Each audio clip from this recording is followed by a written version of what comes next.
morning, good afternoon, good evening, hello, hello, happy time zone. What's Hello. up? What Yuki said. Hello.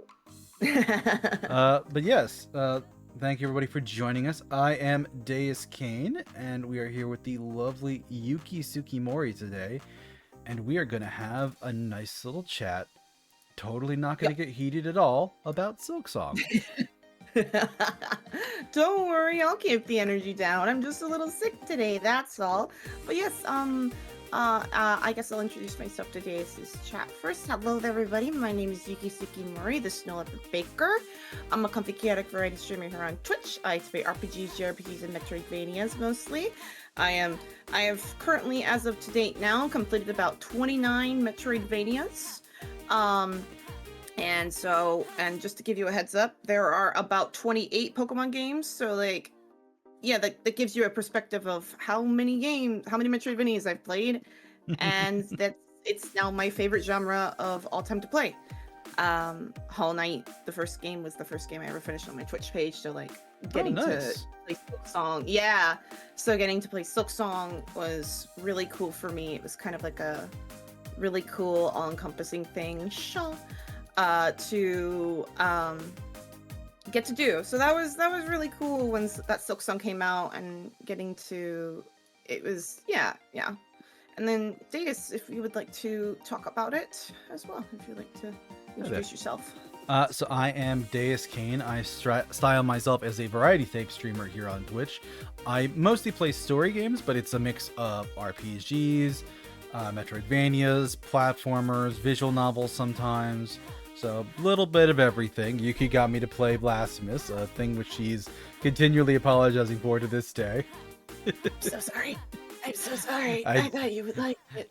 I did not like the game. It is very well done, but there are things I didn't like. The Last Faith, and I hated that one. To be fair, you got a ton of glitches and errors in the Last Faith, and that ruined a lot of it for you too. But yeah. I mean, yeah, but like I shouldn't have any. Like that's my biggest thing. I shouldn't have any glitches or errors at all. And I'm gonna play a game. And I had none in the Last Faith, so I don't know where yours came from. For context, the final boss for the Last Faith, there was an attack, which is like a bunch of ice balls, and none of them hit me. I just was invincible to them. For context on like why I said that. Also, but I have a few other issues with the Last Faith. Yeah, I mean, that's a whole stream on its own.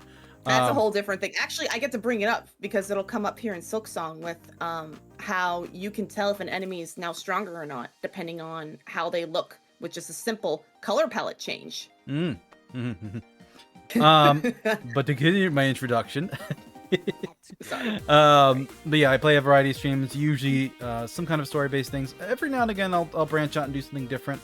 I might do a special stream Monday night for the Game Awards nominations, because I hear that they're finally putting those out, because I'm staring at that for like the last 2 weeks, where they're like, we're gonna announce the nominations in mid-November, and I'm like, it's the 13th, guys, tell us.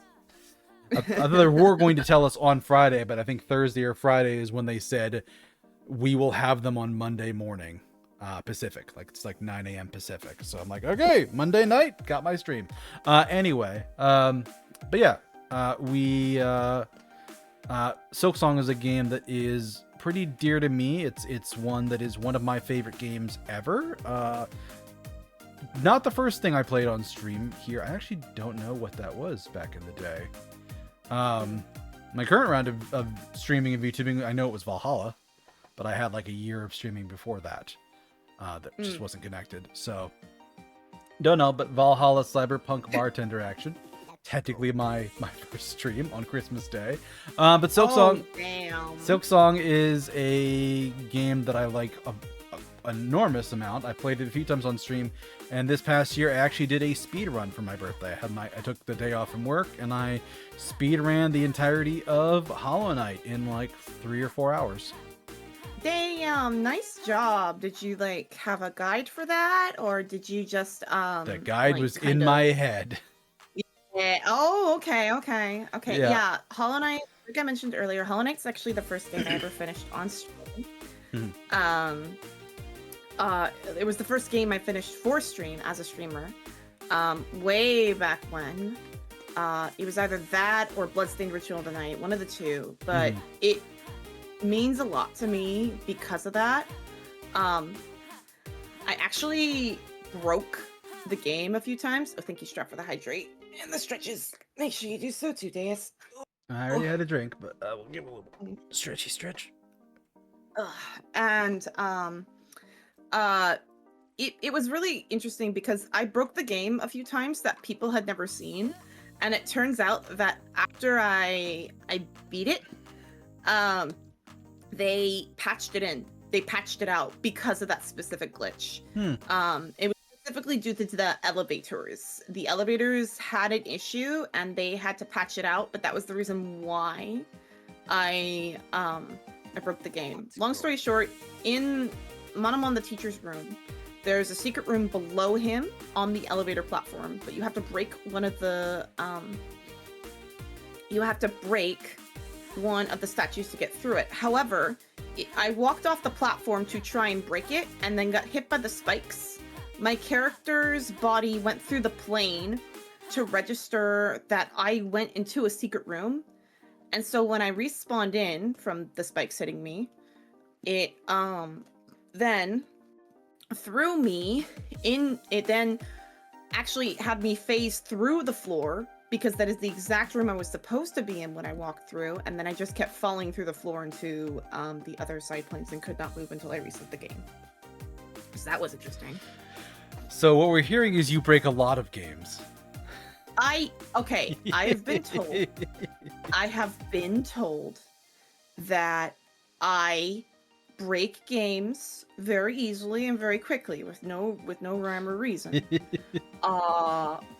I've when I played a beautiful game called Pseudo Regalia, which is a platforming Metroidvania, absolutely beautiful and amazing game, very short, only about like maybe 8 to 10 hours, but absolutely gorgeous, wonderful, beautiful game. Highly recommend it for anybody who likes platforming and Metroidvanias. Think of it as like Super Mario, but with a really pretty bunny lady, and you're going around getting abilities unlocked through the castle, which is a Metroidvania. So that's why it's a 3D platform Metroidvania, because of that. But you broke that one too, huh? I broke it twice.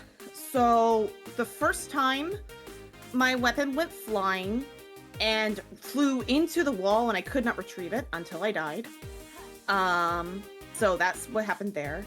And then the second time was, they actually used this for speedrun tech, though. That's the thing. Like, what I did was something that speedrunners have been using, which is I slid frame perfect into a wall, and I hit the pixel just right and went through the wall into the other side of the wall texture. So then I was out of bounds. And it turns out they actually used that in the speedrun. Yeah. Not that exact point, but a point nearby. So, like, yeah, I break my Metroidvanias way too often. But The Last Faith was a bad game, and you totally didn't break it. Yes, of course. I did not, because I was just playing the game normally. I don't. If it's. I'm sassing you, dude. Yuki. I don't know I'm how sassing. that happened. I know you're sassing me. But I have other reasons why I don't like The Last Faith. Like, no, and they're valid. Yeah, there are some criticisms. But let's focus up on the game we want to talk about. Yes, I'm so sorry. We're talking Silksong today. Yes, I'm so sorry about that. Yeah, the ADHD is strong in both of us. We're gonna try and lock in though. Lock it in. All right. But no, I played Hollow Knight a whole bunch. I have finished a Steel Soul run. I have finished a 100% Steel Soul run in Hollow Knight. The only thing I haven't done is the final Pantheon, mostly because it's like 45 minutes of doing stuff perfect against a bunch of really hard late game bosses in a row. And the last time I tried, I just kept getting to like that last batch before the Pure Knight, and nope. Couldn't make it. Pure Knight's bad enough, but like the batch of guys right before him, which is like the false champion, Nightmare King Grim, Marduk without the floor, and it's like, oh, this is just Access Markov. Markov. No, I got to the Pure Vessel in Pantheon 4, and then I could not beat it either. Unfortunately. Yeah, the Pure Vessel is a son of a bitch. The only thing that was a grace for me was I realized once you get to him and die once, he shows up in the test chambers, and you can just fight him and get better at fighting him. But yeah, which is absolutely really great. hard. Thank you, Hollow Knight devs, for doing that. So Silksong Pantheon 1, because I first tried Carmelita and I didn't get to actually enjoy her fight as much as I would like to, and I'm really sad about that. I legit was like, I was looking forward to learning this boss, and now I don't because she's dead already. So, yeah, so talking about Silksong, we both have a big passion for Hollow Knight in general, and Silksong was a bit of a fever dream in the community. We were always memeing about whether or not we would get it, and finally the Silksong was real. I realized, like, once they said the AMC, I realized once they said it was going to be in the museum in Australia for that video game exhibition, and then they said that they're going to be at what was it, Gamescom? It was Gamescom, right? Maybe. That was when it got announced. They said they were going to be at Gamescom and they were going to talk about it, and there was going to be a booth at Gamescom. I then realized, oh shit, we're getting a release date here soon. Thank you for the Strutties Blazer. Yeah, we just didn't think it was going to be like a week out or 2 weeks, whatever they give us. Yeah, 2 weeks. I literally stayed up late because they announced it at like midnight Japan time. Fuck them for that. And I sat there, watched the trailer. I was like, this is different from before. This is not the same trailer. It's different in the best way possible. And at the end we get a date, and that date is a lot closer than all of us were expecting. At first I was like, oh, we don't get a date, and then they gave us the date and it said 2 weeks, and I was like, oh my god. And if they hadn't done that, I knew that it was going to be on their channel and not announced anywhere else, because they said long before, this is how we're going to announce it. You're going to hear it from us first, nobody else. And then it came out. Yep. And now it's out. Yeah, and it's a game that I have complicated feelings about, because there's a lot tied into it, a lot of like hope and expectations, and maybe inflated expectations, and I don't know if I had to sit down and write a Steam review right now. I don't know what I would say. I don't even know if I could give it a thumbs up or a thumbs down. I honestly don't. I have very complicated feelings about this game. And part of the reason I asked Yuki, hey, do you want to sit down and talk about this game, is now I get to sit down and talk with somebody for a couple of hours and process these feelings. Yeah, and I usually can say I would give it a thumbs up. Now, I do have a personal score on this on my backlog, which is somewhere in my files. Oh, I have it actually linked somewhere, but yeah. I think I didn't give it a perfect 10 out of 10. I have only done that for like 1 or 2 games now. And the 2 games I gave a 10 out of 10 to were Ender Magnolia and Everdeep Aurora. And those are the only 2 games I've given a perfect 10 out of 10. Because of the content, the quality, the story, and the mechanics. Because they didn't go on too long. The difficulty wasn't absolutely insane. And the story has stuck with me so much so that I'm like easily able to recommend it to anybody. Also, the side quests weren't bullshit to like get 100%. So like that was it. What were those categories again? Content, difficulty, story, mechanics, and what? Story mechanics and memorability. Like, I can sit here. I just want to write them down so that we can think about Silksong in those terms. Yeah. So that's a personal rating. I don't have it like written down specifically anywhere. So yeah, usually I go by content. I don't really go by length for a game. Because if a game is longer than others, yeah, cool, awesome, whatever. You can still have a fantastic short game. Like Exactly, but you can also not every RPG has to be like a Persona 5 100-hour experience. Yeah. And not every Metroidvania has to be completely replayable immediately after you play it. Yeah. I want to emphasize that to people as well. When people say Metroidvanias go on too long, and you don't get to replay it again, my response to you is, well, you got to remember, Metroidvanias are not supposed to be like replayed again and again. You're supposed to go back and replay it when you're in the mood for it. Like, I don't know very many people who go and do a run back. Actually, no, except one person, Axe. Axe here went back and speedran Silksong, I think. You went back and speedran Hollow Knight, so. Well, not only that, you definitely know me as a person who redoes Metroidvanias because I played The Last Faith 4 times in a row. I don't. Yes, you did. You did it for every build. I honestly don't know why I did that. I think I was dealing with something at the time, and this was just my thing to help me process and distract myself. I strongly suspect that was a component because even that's why you even I recognize like this is a little bit crazy. Yeah, I was like, oh, okay, dude. Good luck, I guess.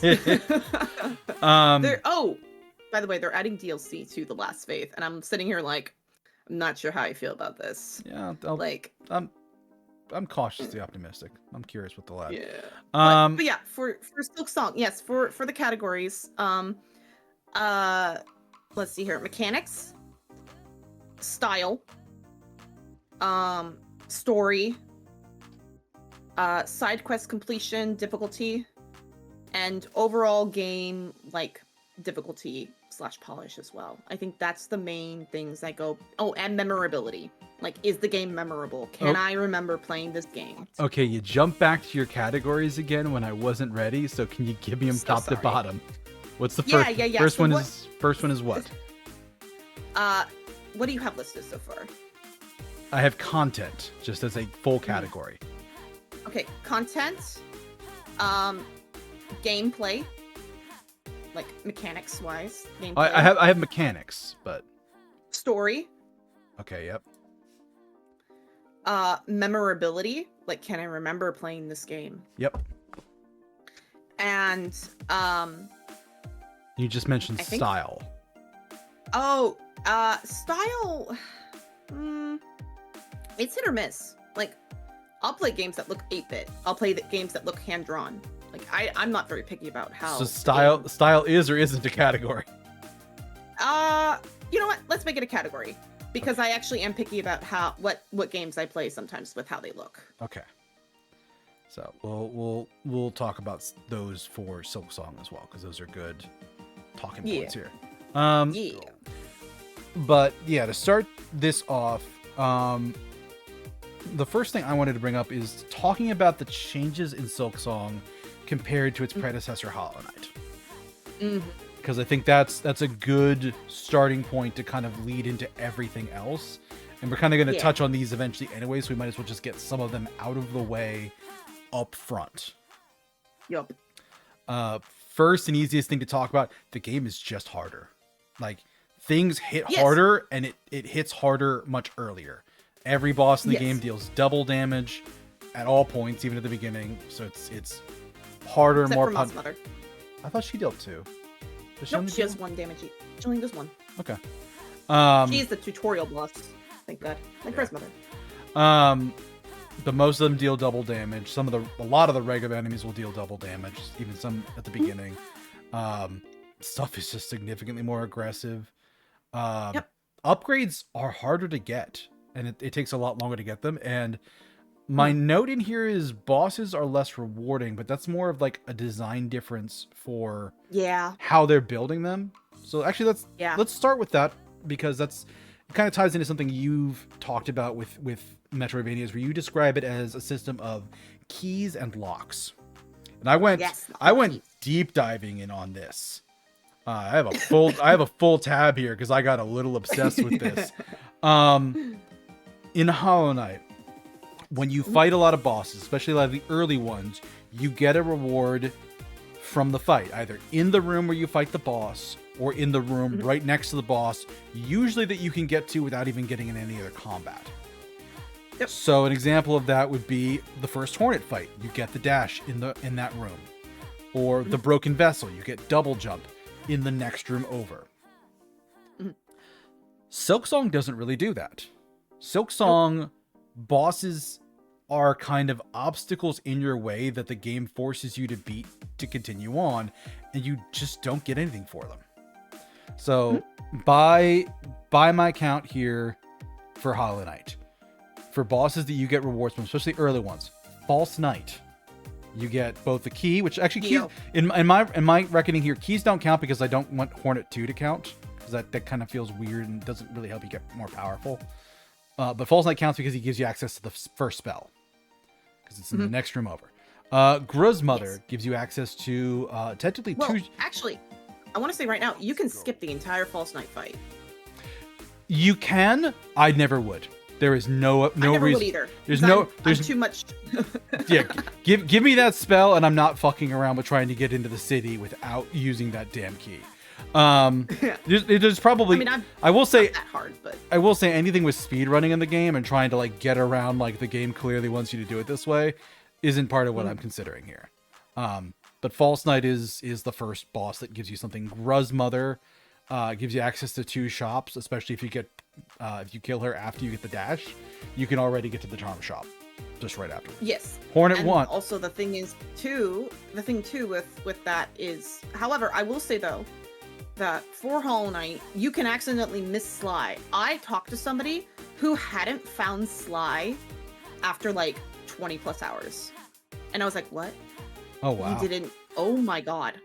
How did you? Well, Yeah. They don't know that they can go in buildings. They don't know that. Well, if you walk by the So, building, like- you don't see the marker. Yeah, if they're just running past it. Yeah, yeah. They Um, didn't see it. Yeah, if the crossroads gets corrupted, it would make sense that he's not there.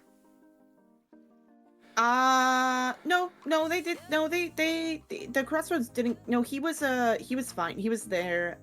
But they just didn't unlock the shop till like way later. Mm-hmm. They're like, I have all this Jew. What do I do with it? I'm like, oh, you go spend it at the shop. They're like, there's only one shop open. I'm like, you don't. Okay. Go down here and go here and get it. Okay. And they're like, oh, Locking back in. sorry. So False Knight, Gru's Mother, Hornet 1, Mantis Lords. Technically, you can get a charm in the room. Once you fight them, all the minions turn off. You can get a charm. You can get the Mark of Pride in the next room over. Best charms in the game. Damn right. Soul Master, Dung Defender, Brooding Moloch gives you a Mass Shard. Fluke Worm gives you a charm. Broken Vessel gives you something. Nosk. God, I wish I didn't count Nosk, but he does give you a weapon upgrade. Yep. So there's a ton of stuff there. In Silksong, the first required boss that you have to fight that gives you anything is Bell Beast. It gives you a Silk Heart. But it also unlocks fast travel. Unlocking fast travel does not count for this because it has to be an upgrade. That was my qualifier. It has to be an upgrade. That is an upgrade though, because then you don't have to run around and backtrack. Yuki, it already counts for something else. True, the Silk Heart. But the next required boss that I can figure from a standard playthrough of the game that you get a reward from is Widow. Yes, you get the needle in. You get the needle in, which is required to finish the game. Yes, but my point is like, think of where Bell Beast is and go all the way to Widow with no rewards from boss fights. It is such a change in the playstyle and such a different way to build the game. Because so that's like Moss Mother 1, the solo fight, you don't get anything for that. Skull Tyrant 1, which I'm counting. You don't get anything from that. Lace 1, nothing. Fourth Chorus, nothing. Morwing, nothing. Sister Splinter, I'm saying no because though you unlock access to the room. She's a required boss, but you don't get to the upgrade outside of combat. There's still enemies in that room. Yeah, but you can't get to that room without beating her unless you do speedrun tactics and baiting an enemy and which don't count. Up. Yeah. Which doesn't count. So therefore, yes, you do get an upgrade after you beat her. It's just in the next room over, like you said, for Hollow Knight. But my point was, it has to be the next room over, and you have to be able to get to it without a fight. No enemies in the way. Oh, So that's your qualifier? Okay. That's the Okay. qualifier, which is why she doesn't count, because she's a great example of my criticism here, which is bosses are obstacles. They are there to prevent you from getting further along rather than somebody that gives you something right away. So Like there's a huge would difference you- between Sister Splinter and the Broken Vessel. Because the Broken Vessel, So you would. Yeah, go ahead. because the Broken Vessel, you kill him, you go into a special room that has only the Monarch cloak, and then you leave. Sister Splinter, you just get over into another half of the area. Yeah. You already have walked through. You would say then. So you probably would say that bosses in Silksong feel like a skill check rather than a requirement. Yeah, you have to get the key to get to the boss. The boss is the lock. The boss doesn't have the key. That's the difference. Hollow Knight, the bosses have the keys. The lock and keys, though, yeah. Yeah, it is, but the position of the key is different. I think that's very interesting, personally. I think that making the boss the lock rather than the key is really cool, personally. And that actually falls more in line with what Dark Souls games are like. Because you fight a hard boss, that's your lock. You got to get past that boss to make sure that you can progress through the game in a casual playthrough. Yeah. Otherwise, you're not going to get the key to progress. Yep. And I think that's a really good point. There's a lot of playing through Silksong that I'm like, they played some Soulsborne games when they were making this. You can feel it with the way they design stuff, with the trapped benches, with just the traps in general. Like, this game has Oh my god. almost malicious glee that it just fucks with you every step of the way. And like, I can tell they played a lot of Elden Ring while they were making this. And I don't always want that kind of antagonistic relationship with my game. Like, there are people who do. There are people. I mean, those games are a major player in the industry for a reason. But to go from Hollow Knight, which didn't have that kind of relationship with the player, to Silksong, which did, I didn't really like it. It's a meaner game. So I'm going to say, remember how with the knight you could heal, but you only healed one mask at a time. Yes. And you could actually technically only get 3 heals out of a full soul vessel, right? Yeah, from baseline. Yep. From baseline. With Hornet, yes, you use all your silk. Yes, that sucks. But you get 3 masks, and it's fucking fast to begin with already. Like, it takes... And you can do it in the air, too. A few seconds. You can do it in the air, and it only takes a few seconds. I would say that the difficulty is curved just right for how fast you can heal, how frequently you can heal, and the unrestrictedness of how you can heal. We're not gonna count the Witch's Crest in this discussion right there for that, because I'm talking like baseline. Yeah, baseline. Baseline healing. You can just do it anywhere and anytime you want. It doesn't matter. As long as you have the silk for it, you're good. Yeah. And I think that's fine. So when bosses do, yes, they do 2 masks, but you heal for 3. You heal for heckin' 3. That's way more than Knight can do in that amount of time frame. The Knight can only heal 1 mask in that time frame. Yeah, but also the Knight has to tank 5 hits before he dies versus Hornet, who goes down from 3. Technically only takes... Yes. However, she moves faster than the Knight to begin with. Her attacks are faster than the Knight to begin with. Her range is farther than the Knight. Like, I think they did this on purpose to tell you, she is not the Knight. This is not the game you played before. This is going to feel the same, but different at the same time, and I'm okay with this. I think that was a great change. Like, Blazer said, the difficulty game ranges from the same level of difficulty or harder than late game Hollow Knight. And yes, that's fair. Yeah. Completely fine as well. Yeah, that's a good comparison. Yeah, I do agree. Like, somebody like a podcast was watching described it that way. Like, it's the baseline difficulty for Silksong is where late game Hollow Knight stops, and it just keeps going. It reminds me a little bit of like it reminds me a little bit of like Shadow of the Erdtree for Elden Ring, where base Elden Ring is hard. Shadow of the Erdtree is they hit harder, they move faster, they are more aggressive, and it is you are on the edge of your seat trying desperately not to die every step of the way.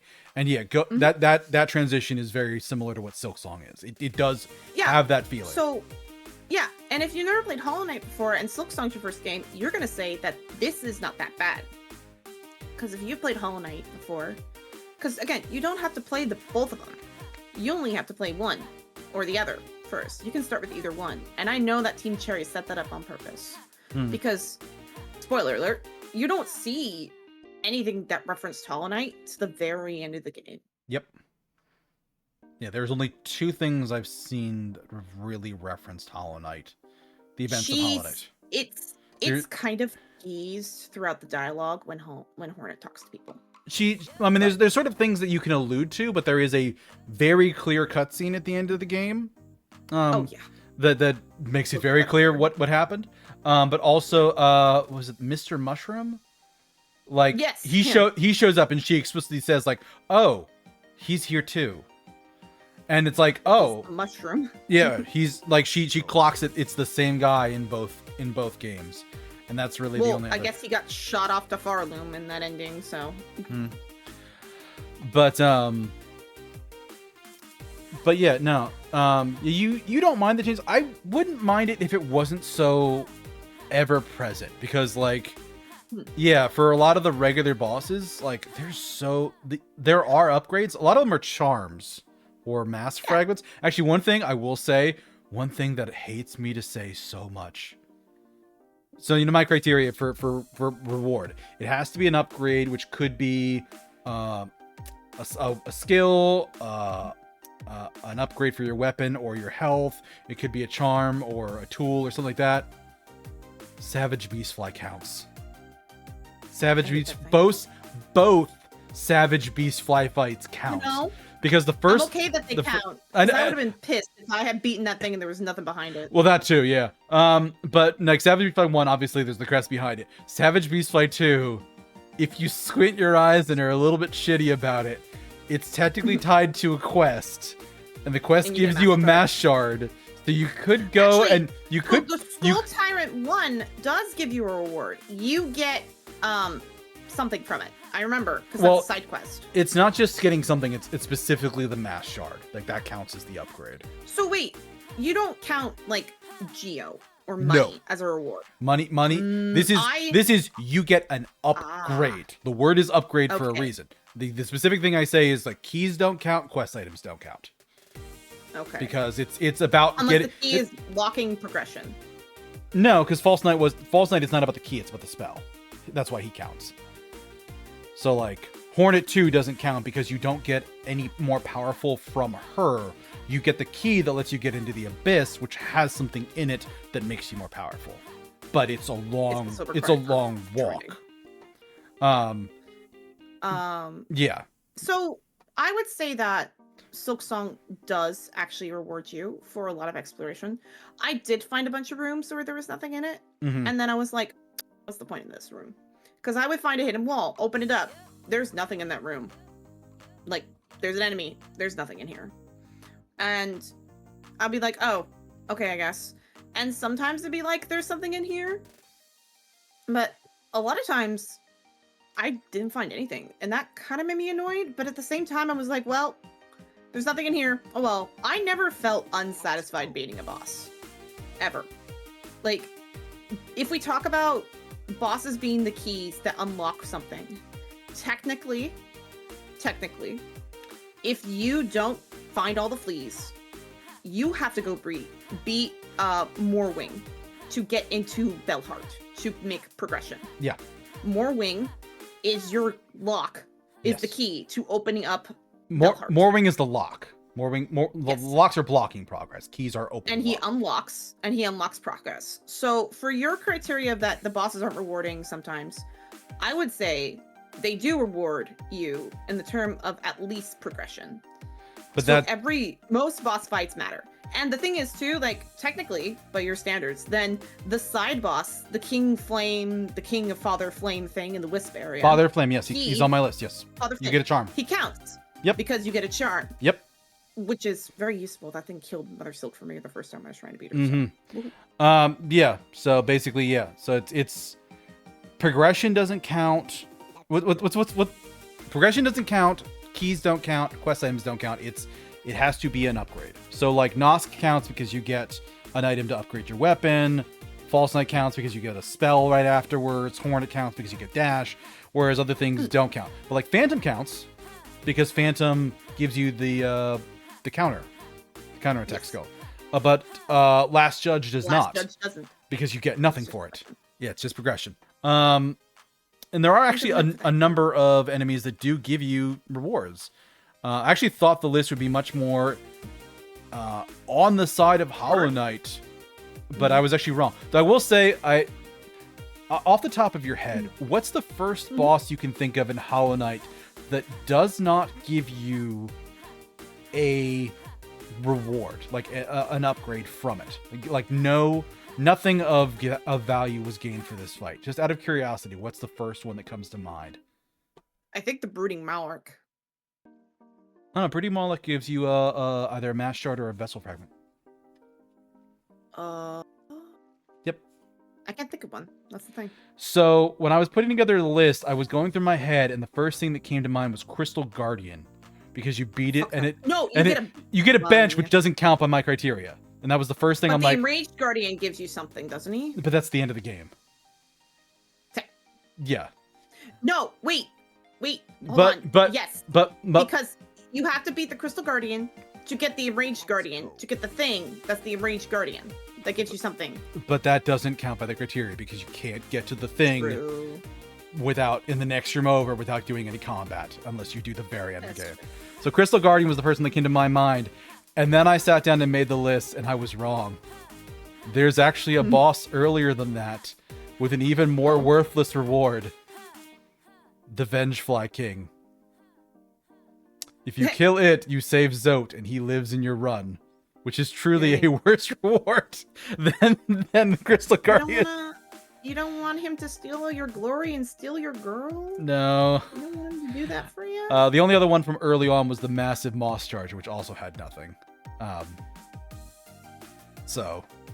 yeah. Hollow Knight, actually, it had a lot that did give you rewards. Vengefly, but like there were a couple that didn't. But it was like Vengefly King, Massive Moss Charger, Crystal Guardian, Hornet 2. The Collector technically doesn't meet my criteria, nor do any of the Dream bosses, though I do have an asterisk next to them that, like, if any of them push you over the threshold to get something from the Moth, they kind of count. Obviously, none of the Pantheon bosses count. Then Uma the Jellyfish and the Watcher Knights don't count, because none of them give you a power upgrade. It's just progression. Yeah, with the weird exceptions I had on my list being Traitor Lord, the Mantis Traitor Lord, because if you have the other part of the mask for the Pale Mask, the King, is it the King's Mask? The name for King's it? Brand. King's Brand. No, this Pale. Yeah, it's like the mask. It's like the fragment for. I know what you talk about. Yeah, it's like the prequel to the Void Heart. If you have the other half of that, the Mantis Lord, the Traitor Lord, beating the Traitor Lord will get you the other half, and you will get a charm for it. So it counts, but only half the time. And the other one is Nightmare King Grim, which upgrades a charm, but does not give you something new. And I'm like, I don't know how to rank that one. It sort of counts, but doesn't. A very fun dance. Yeah. But yeah, Silksong is very much like, it's Bell Beast and then it's Widow. And it's a long, but to be honest, that's not bad. That's not a negative thing, though. Personally, it is for me, because it's like I want upgrades in the middle of that, and it's just the change in style is a little frustrating to me. Like that's you do get upgrades though, but not they're from just the bosses. Not locked behind a boss, which is fine. I think that is more attuned to a Metroid style in a Metroidvania rather than a Castlevania style out of a Metroidvania. Because in Metroid, I would almost describe it as Mega Man, like, because I come from a big background of like Mega Man, where you beat a boss, you get an upgrade. Yeah. So in Metroid, you get a lot of upgrades from just exploring around and finding stuff. Yeah. They're not always locked behind a boss. Yeah, and that's more Silksong. Yeah. In Castlevania, you usually get an upgrade after you beat a boss. However, like you just said, I'm now playing through Portrait of Ruin. I had to go through a few rooms before I got my upgrade after being a boss a few times.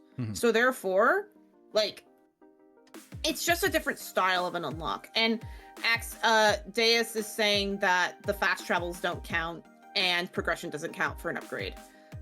He's saying, like, specifically like an item that upgrades you, like a mask or a charm. Yep. And rosaries don't count either. Nope. No money, no keys, no quest items. He's being hyper specific. Yes, I'm specifically referring to things that make you stronger. Yes. Not things that are Um, convenient. Because, yeah, Bell Beast, single best boss to kill in the game, because there is nothing that and then equates your to fast travel. bestest friend in the whole world. Oh my god, yes. I love them. Yeah, Bell Beast is amazing. But yeah. So yes. So for this game, I think we're going to But agree that the bosses are now a key instead of a lock. And that is the opposite of what I was saying.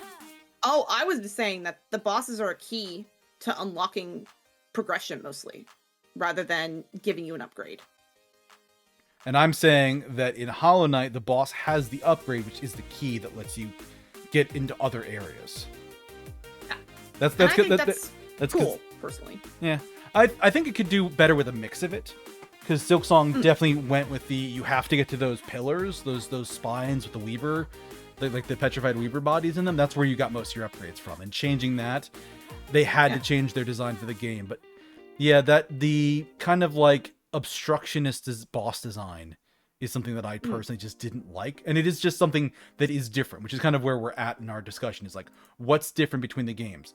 Hollow Knight, the bosses are at the end of the dungeon and you get the thing for them. Silksong, they're in the way and you beat them to get to the next area. I think I like that it's different, to be honest. I'm okay with it being different.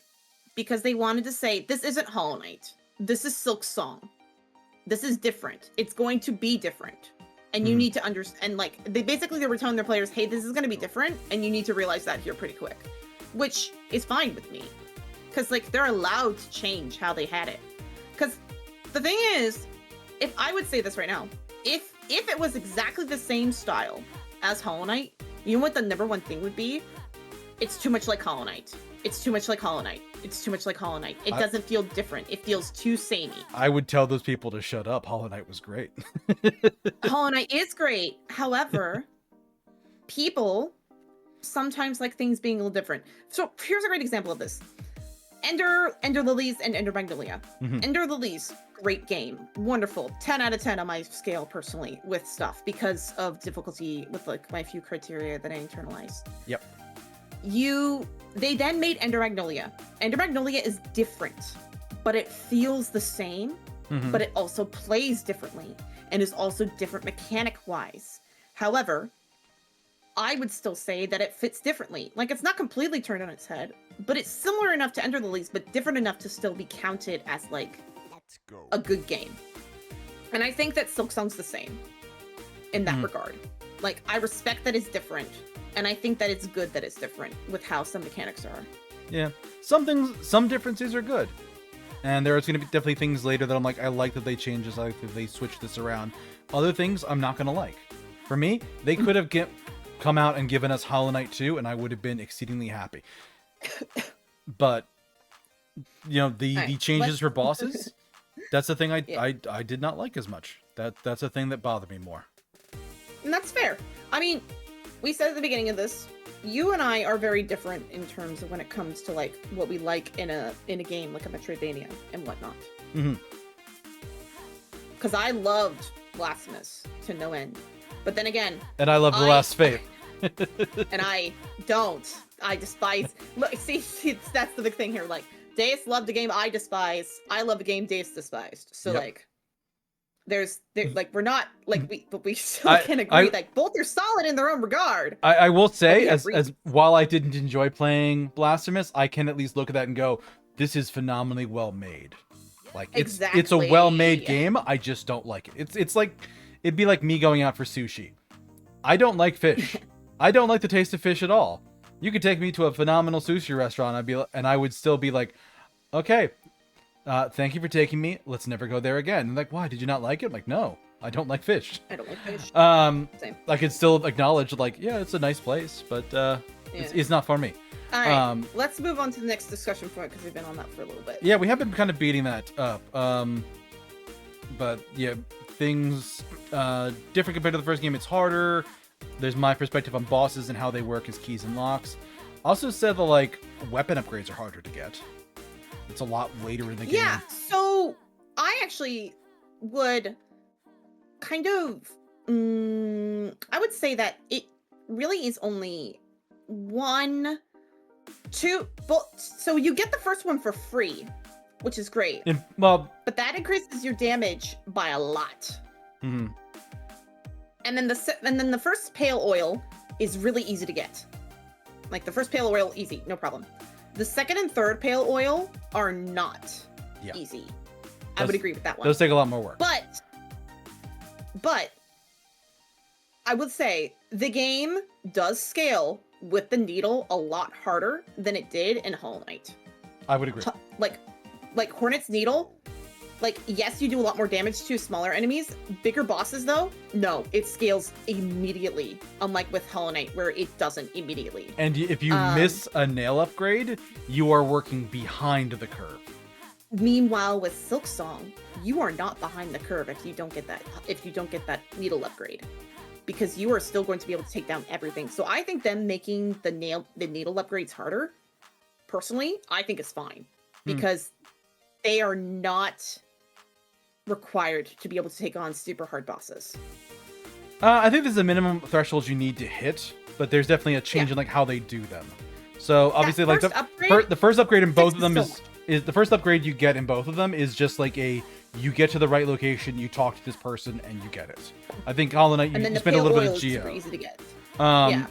So actually, but the first pale oil upgrade too is free as well. It's only until the second and third one that you need to get rosaries for in Silksong. Do you need it? I'm not sure. I honestly don't remember. Nope, it's free for the first. It's free. So the first two upgrades are free for the pale oil. Okay. And then the second and the third are not. Okay. But one thing I noticed for difference is how many required bosses you need to go through to get to that first upgrade. It changes depending on. I have the boss names written down for both Silksong and Hollow Knight. I was gonna say, I thought you were talking about something. So the thing is like, to get the pale oil. I'm talking just getting the sharpened. Oh, get the sharpened, the first one. Oh, you only have to beat Morwing, if I recall correctly. Nope. No? Oh, you have to beat Morwing and Widow. Yep. Nope. More. Splinter, Morwing, and Widow, right? Moss Mother Solo, the tutorial boss. Bell Beast, Lace 1. Yeah. Fourth chorus. Morwing is a bit of an asterisk because you could use the skip. You can skip. So they're a maybe, but they would be 5. Sister Splinter and Widows 7. How many do you think there are in Hollow Knight? Required bosses, things you can't skip. To get down to the City of Tears to even get the upgrade in the first place? Yep, playing as intended, like not doing any weird stuff. Technically, because the game would say, "Hey, go beat the Mantis Lords before you beat the game," because like they kind of guide you down there to beat the Mantis Lords, even though you don't have to beat them to unlock the City of Tears, because you only need to claw. So yep. But the game encourages you to go beat them, so technically I would count them as a boss for that one. Technically. Okay. Because the game guides you there, is like, hey, go beat this before you can continue on. So from the start of the game to the nail upgrade, are you only saying it's Mantis Lords? No, I'm saying no, because you have to beat Gruzmother. No, technically you don't. Yes, you do. Nope. Do you? Wait, nope. No. A False Knight. Yep. You have to beat the False Knight. Hornet 1. Yep. Those were the only two on my list that I listed as required. Because you could skip Mantis Lords because that is a very useful fight to do, but it isn't required. Yes. Yeah, you could you could actually yep. So it's 2 required fights versus a minimum of 6 in Silksong. However, I will say right now, that journey down to that first nail takes you a lot longer, personally, than it does to get to it in Silksong. Ooh, I don't know if I agree with that, because you have to do a whole bunch of zones. Because you have to do so much platforming, so much goddamn acid. You have to. And this is something we're gonna have to talk about for the runbacks, and that'll be something we talk about. Oh yeah, that'll be later. A conversation. Yeah, that'll be some conversation for later. But we do have to talk about post-patch runback for some stuff. Like, I don't know. I mean, I guess it's a lot, but it didn't feel like a lot because we get the sprint. Because of the sprint, everything feels not as bad. Yeah, the sprint does change things up a little bit, but it is 6 bosses at a minimum in Silksong. 7 7 if you don't use the skip, versus only 2 in Hollow Knight. Then entertainingly enough, it's about even for the second upgrade, for the first pale ore to the first pale oil, because you need to do either Last Judge or Phantom to get into the city, and you need the Cogwork Dancers to get to the first oil. Let me think here. I thought there was another. No, there's a pale oil outside. There is not. That you just buy. No. No? No. There's one in there that you have to like go into you have to beat the Cogwork Dancers and go through the mechanical section and get to that like turning section in the middle where it like moves the tunnel. Yeah. You have to go through that and get something over there. Then there's the quest line for the Gourmand, and then there's the one at the end of the game with the fleas. Yes. Okay. The Gourmand quest. Fuck that thing. Yeah, that one. But yeah, basically, it's only 2 in Silksong, and for Hollow Knight, it's like... Hollow Knight is actually interesting because I sat down and I'm like, how many would it be? How many is it actually? To go from the first snail upgrade to the second, and it depends on how you want to go. Depends on how you want to do it. If you get into the city and you get the key and you do the Dung Defender and take him down to the Ancient Basin, you could get one there. Get a pale ore there. Nosk would be the first one you would kind of get to after the Mantis Lords, but you have to beat the Mantis Lords to get down there. Yeah. I actually don't know if you can fight Nosk that early. I wasn't sure about him. I thought you might need double jump, but also... Oh, yes, you do. But also, Mantis Lords to early Tram Pass also lets you get down into the Ancient Basin, right in the area that has the first pale ore too. So Mantis Lords to early Tram Pass is one way to do it. The Dung Defender is another way to do it because you get down to Ancient Basin, or you could do some of the dream bosses. There's a couple of simple dream bosses. How many pale... Here's the thing. You have to get like 9 pale ore. There are 6 in the game. There's 6 in the game? So it's 1, then 2, then 3. Yeah. But there's only 3 in Silksong. But they're also like heavily locked behind stuff too. Yeah. The fleas is the big one. Yeah, the flea is the big one at the end of the game, and then the Luigi there's one. Not as many fleas. You have to do. There's only 30. There are fewer fleas than grubs or things that you need to kill for essence from the moth guy. Actually, technically, Deus, you can get, I think it's like 25 grubs to get your first pale oil ore. So technically, you don't have to fight a boss to get that. Yeah, they're in the list. It's just one of those like, could you get 25 grubs by the time of? Yeah. Oh yeah. It's because there's like what 50 grubs. It's more of a like sitting down and trying to math it out, and like I don't want to go through the map and have to count all the grubs. I'm prepping this for Saturday. I'm writing down the grubs as a thing you have to do because it becomes a lot more harder, a lot more difficult as you get later on in the list of what to do because. Ancient Basin was an easy way to be like, okay, I know where this is. You can get to it relatively quickly. Honestly, if you beat the Mantis Lords and get access to Deepness, if you go there and get the Tram Pass, you could technically take the Tram Pass to Ancient Basin, get the Pale Ore, go north up through the tunnel, and get into the eastern side of the city first before ever getting into the western side. And then go, and by the time you get to the Nailsmith, you have both your first upgrade and your first Pale Ore. It's crazy you can do that, which you hit weapon upgrade 2 much faster in Hollow Knight than you could ever possibly do in Silksong. Yeah. All right. Next thing for differences. We do have ads coming up in like 30 seconds on my end. Yeah. So then what we'll do is we'll go on a quick ad break. Yep. And we'll be back in about 3 minutes, and we'll figure out where we're gonna go from here. And we'll keep yapping. Yep. Probably gonna go for a while. So, see you soon, chat. Don't go anywhere. Talk to you soon, folks. We'll be back soon.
Hopping back into it, folks.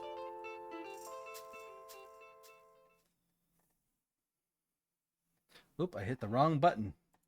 Well, I am not on the right one to even show you or hear you. I apologize. We're over that now. Oop. I'm tapping the button on my stream deck that I'm used to hitting, which is not the right one.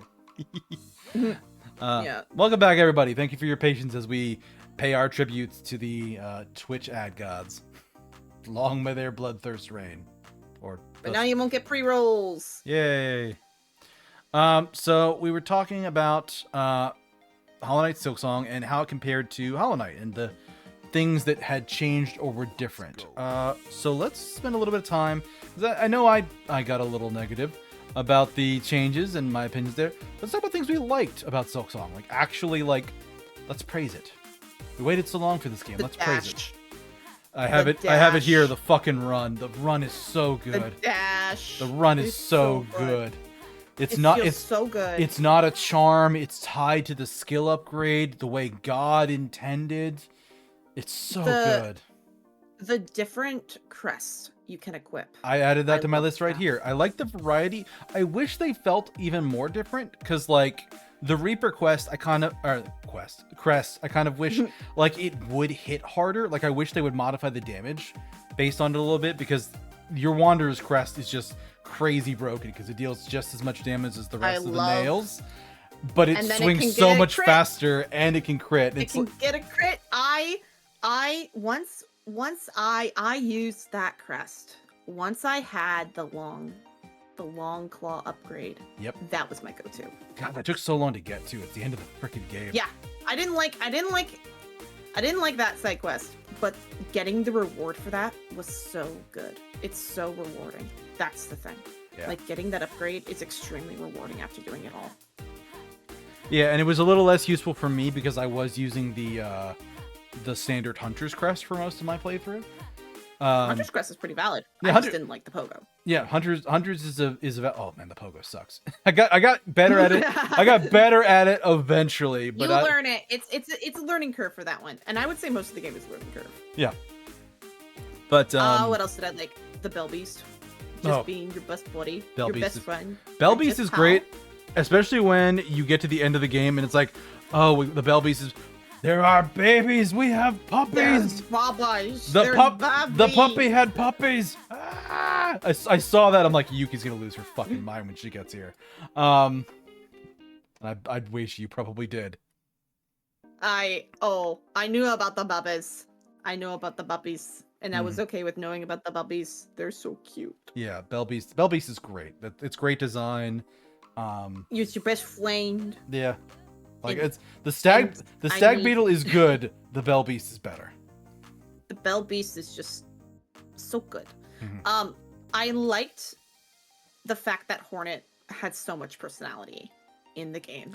The switch from silent protagonist to active protagonist is different. I like that. Yeah, she's sassy. It was so well done. She's they express it in a lot of different ways. Like, if you got caught and got hauled off to the slab and had to do that, like, stealth section there, that was so fun. Was so fun. The part where you get to the end and they're just like, okay, attack to go in, and she drops on that guy and snaps his fucking neck and then just throws on her cloak, and it's just like, oh, we going on this. You know what somebody said in that moment? They said, oh, they're no longer the boss. You are the boss in this instant. And I was like, That is so fucking true. I loved that. Like, I actually Showed up to prison the could've first skipped day the and slab completely. beat up the biggest bully I could've there to skipped it establish completely, dominance. But I went back and did it on purpose because Mhm. I wanted to experience it.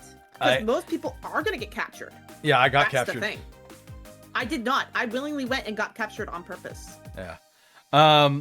But yeah, Worth she it, though. the sheer personality she has with a lot of the stuff she does, I like, and it's really good for telling the story, because you were mentioning that as like one of your criteria, like story, and I do think Silksong does a better job of story and storytelling than Hollow Knight does, good story. because it's less of the environmental storytelling of Hollow Knight and more of like you're actively being told, go here, do this, you go there and do that, and somebody walks up and they talk to you. And really appreciated having quest markers. Yeah, oh god, that was good too. Quest markers, that's great.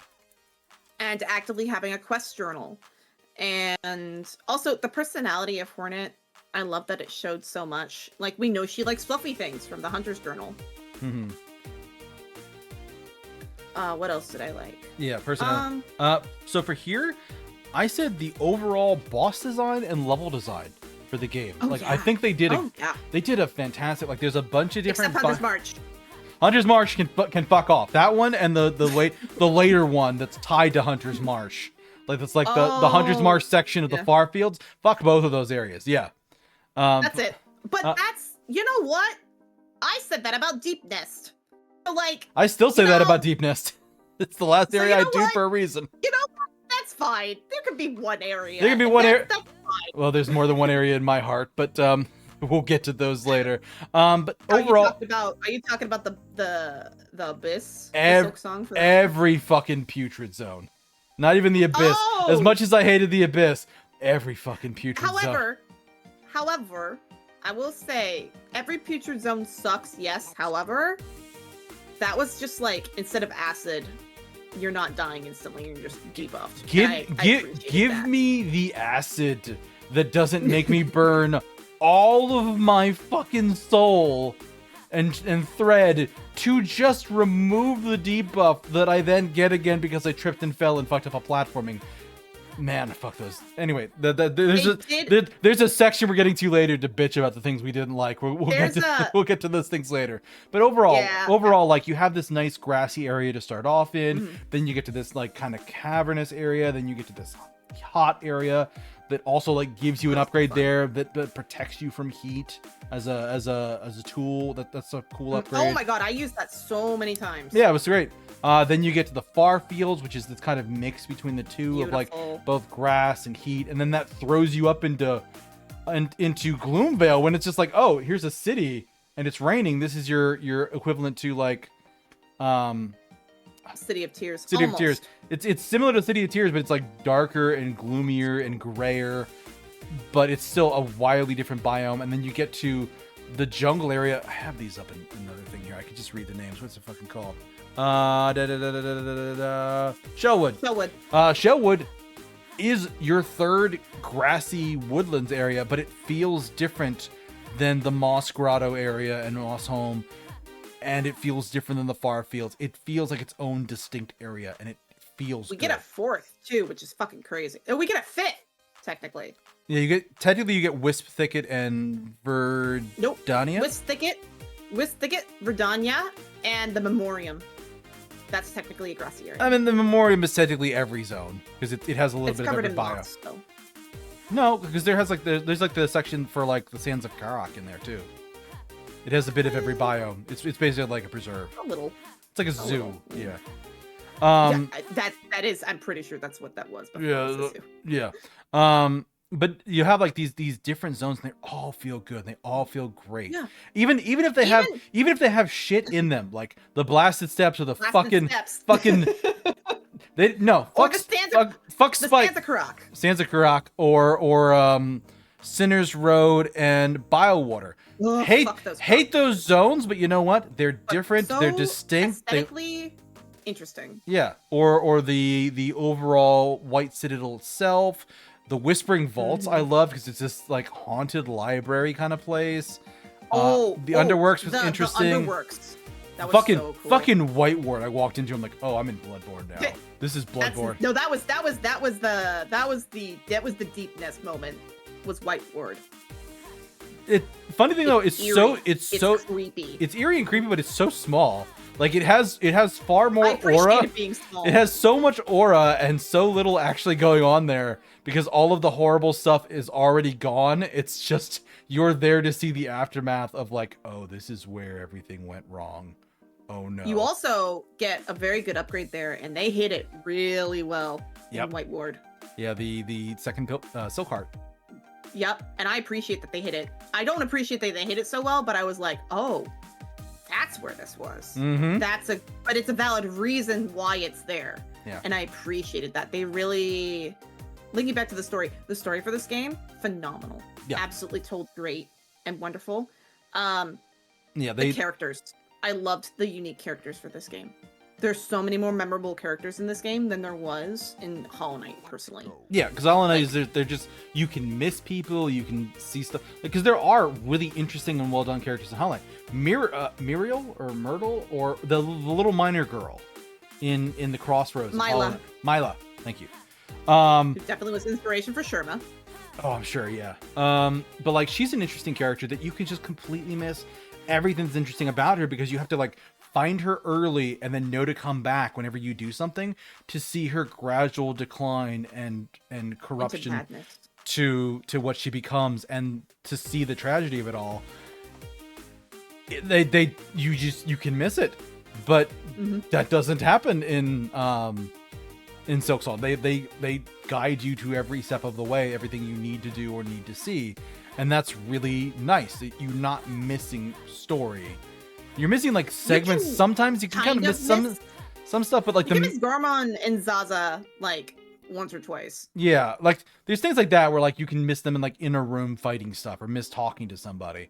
But generally speaking, you're not going to miss core lore plot for the game. Nope. Which you probably could. And I mean, heck, you even said your friend earlier missed Sly for 20 hours into Hollow Knight, and it's like, really?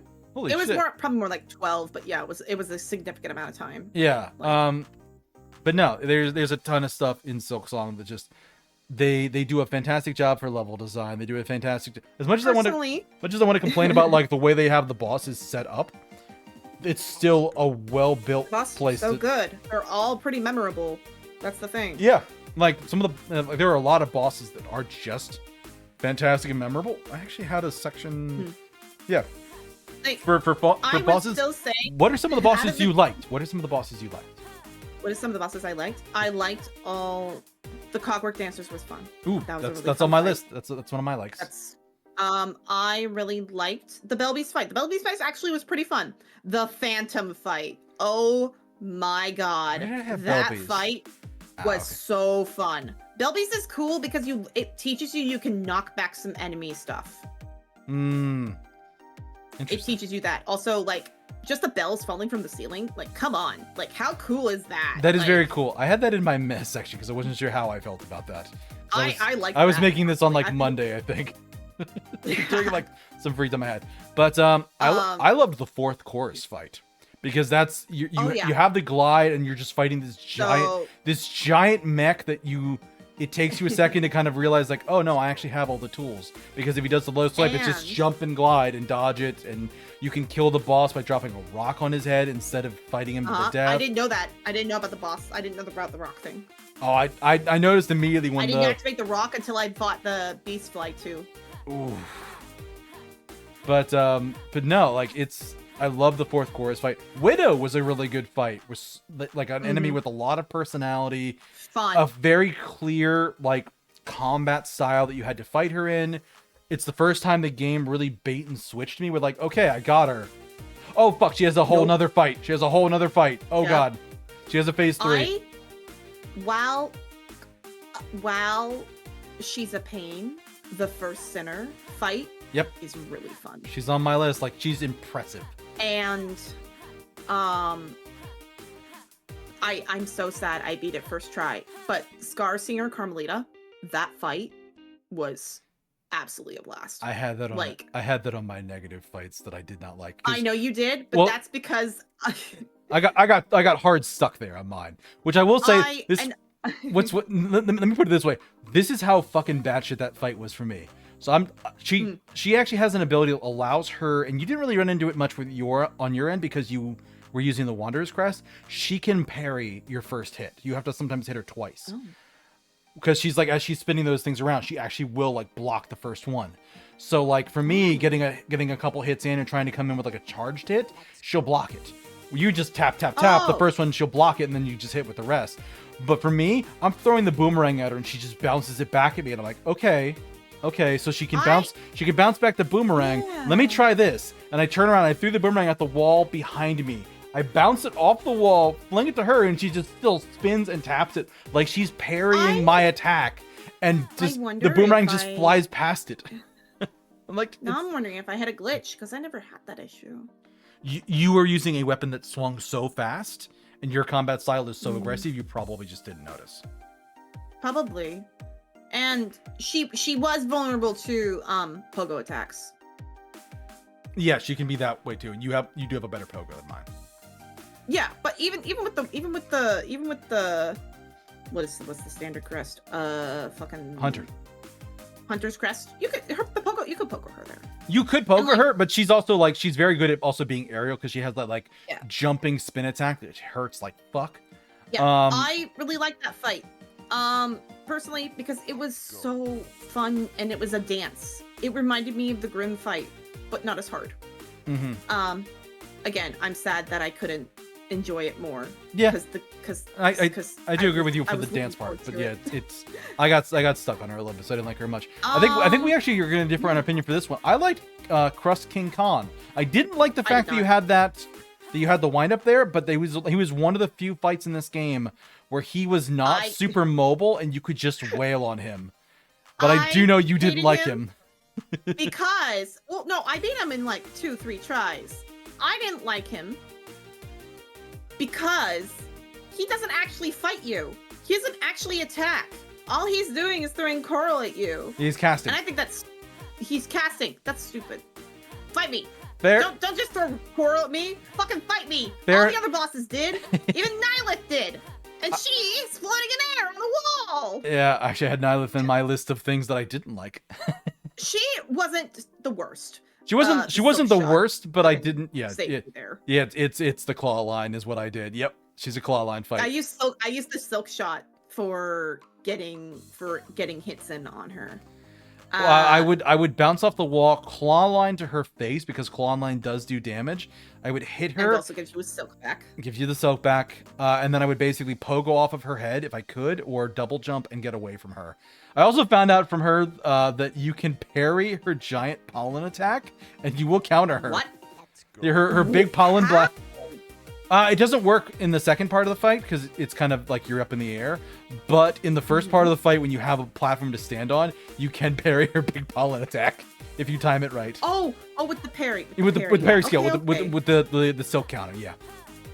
Yeah. Okay. Which is it's fun to have that set it off, but no, she's a gimmick fight. She's claw line. That was cool though. That was a cool fight. I will say, well, hard. Was cool. It's an interesting mechanic and interesting way to do it, but yeah, in general, I'm like, oh, you're trying to shove me into a certain way to fight this thing. I don't want you to do that. Let me fight them however you like. Put on the things that I liked about the game though. The music. Music's great. Music's very good. While I couldn't hear it all the time because I was too focused on shit, I'm sitting here listening to it right now, and I'm like, damn. The music is very good. Speaking of good music, going back to bosses. Weirdly, the Trebio fight I liked. I love the Trebio fights. They were fun. I only did the one. I didn't do the second one. I didn't go back and fight him a second time. No, the second one's fun. He's emo. I was so pissed at the game by that point. I just wanted to be done with it. But no, the first one is such a. I got frustrated with it, not because he's hard, but I'm like, he does so much and he's so good at distracting you, which is the entire point of what he's doing, and he's doing it on purpose. And it's he reminds me of Nosk in that way, where like the boss is designed to do a certain thing, because Nosk is like, he's a horror fight. Like you follow this thing into dark corner of a dark underrealm where it shifts and cracks and distorts in this horrible monster that roars at you and charges. And it's very much a horror thing. And he's this like flaming dancer in the middle there, butterfly man, who's just showing off and has fireworks all over the place and he's such a spectacle fight, but he's so good at distracting you by everything he's doing that you're going to miss him getting hits on you. And I'm like, I'm annoyed that he's hitting me, but I can respect the fact that, like, oh, this guy has game and I'm losing to his game. And like, I can respect that. I think that's good. Yep. But, all right. Yeah. I actually, yeah, like there's only a few bosses I could think of that I absolutely hated. So I guess we can move on to that now. I mean, Savage Beastfly 1 and 2 are both on my list. Oh yeah, of course. Middle finger. Of course, yes. Morwing is on it because that one's just kind of a pain in the ass, and it's. I was playing the public beta version, of the game because there's an option, and I didn't fight Morwing until after he got nerfed, unfortunately. But I did beat Sister Splinter before they nerfed her. Yep. And all they did was they didn't actually nerf her. They nerfed her ads. Which helps. They made it so her ads don't do 2 hearts to you now. That's and good. She was the only one that I had actual frustration with and that I was stuck on for like a little bit. All the other bosses, except for like the Savage Beastfly, which is an optional boss technically. Yeah, both of them are, yeah. Sister Splinter's not optional. You need her to get the. I was talking about Savage Beastfly. Yeah. Pre-nerf win is a pre-nerf win. Yes, I know. Yep, exactly.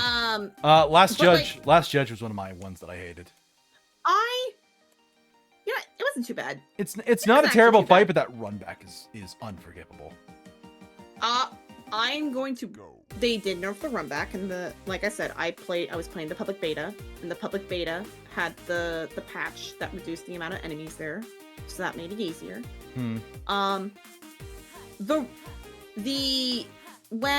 Since we have the run and the dash, I would say the run back for that is not as bad as the one for the Mantis Lords. Because with the Mantis Lords, you have to go up, avoid acid, try to not get hit by like, bunch of mantises, bunch of mantises, and then you still have to get through the mantises before you can even get to the Mantis Lords. Yeah. With the Last Judge, all you gotta do is fucking dodge. And like, that is mostly platforming. I will say that is a good comparable run back. The difference is the Last Judge is definitely one of the 2 required bosses, and the mantises are entirely skippable. Yes, technically. Yeah. But they highly encourage you to fight the Mantis Lords. Yes. Most people won't know you can skip them on their first playthrough. Yeah.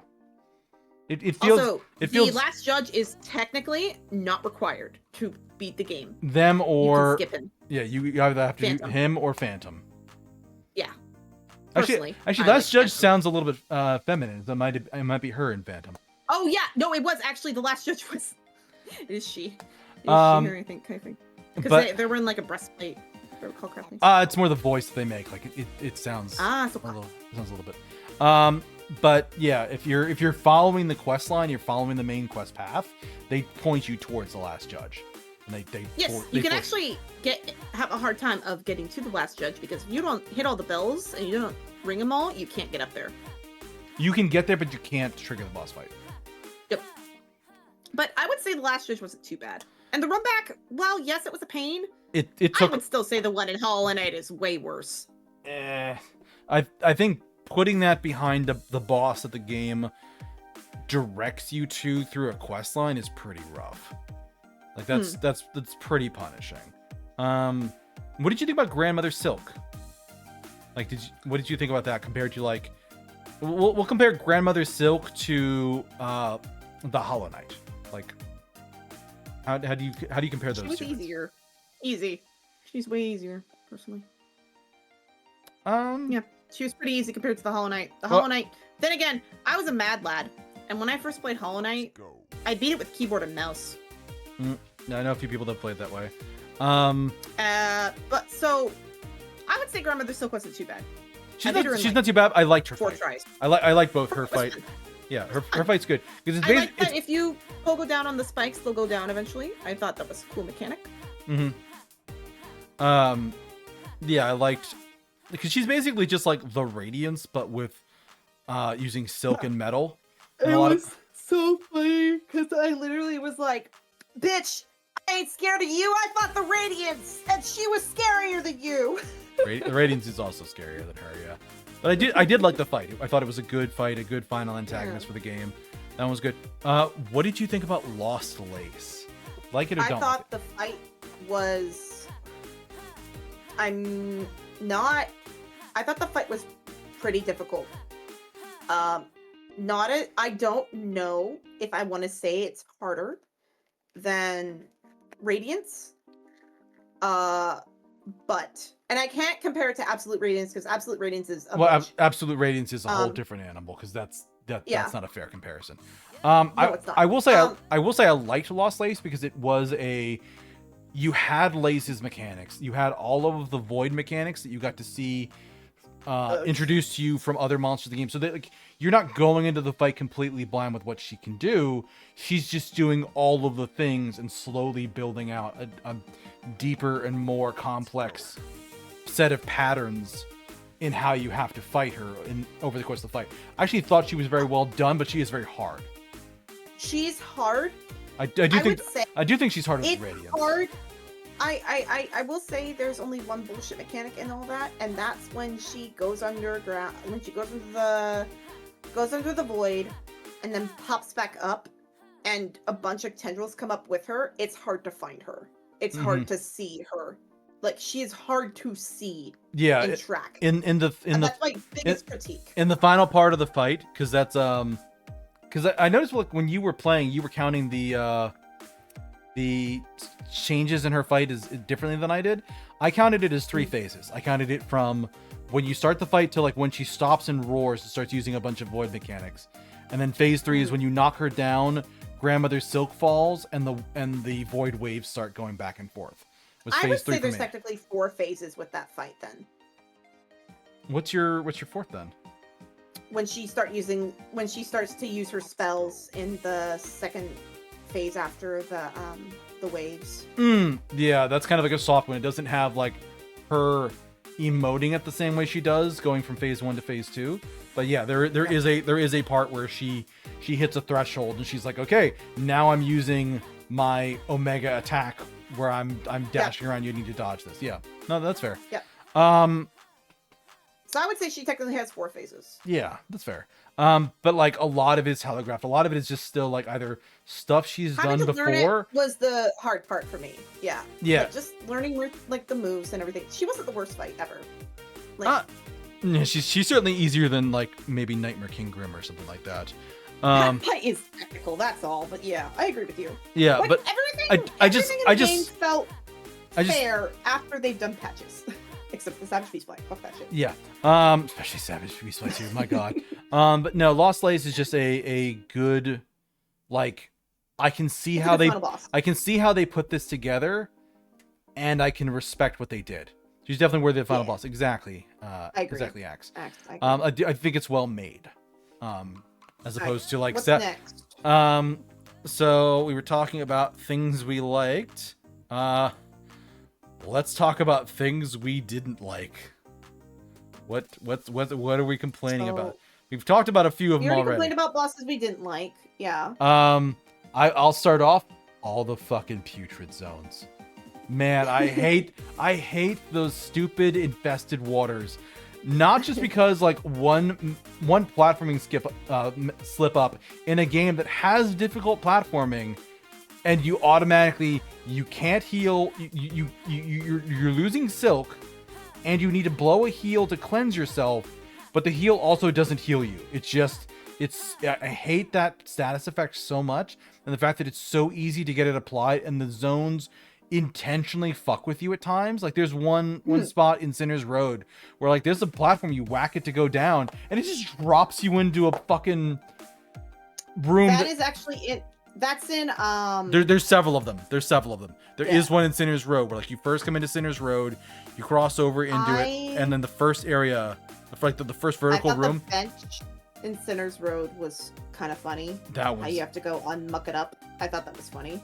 I thought that was cool that you have to go unmuck it up. It's stupid that it's hiding behind a wall, but the fact that you get to go unmuck it up is kind of cool for me. I did like the fact that you did need to get rid of the muck, but also having to platform even further into that place.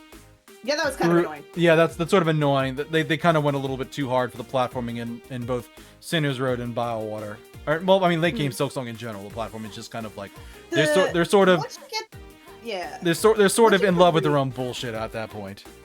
Once you get the wreath, everything gets a little bit easier there, and they actually made the wreath even better recently. They did, but it's still putrefied ducks. It's so late in the game.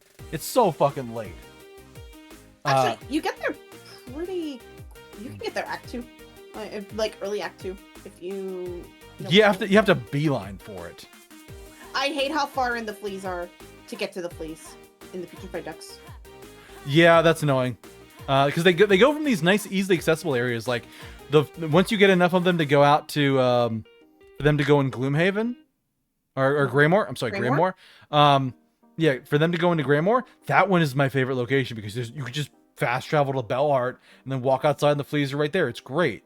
And then they move to they move to the Grand Gate and it's like, oh man, this is annoying and it's out of the way. Yeah. And then they put them all the way in the back end of putrefied ducks and like, but they're safe. There's a story reason because they're safe out there. There is, but it's annoying as fuck to have to go there, especially to refill your bottle of flea juice.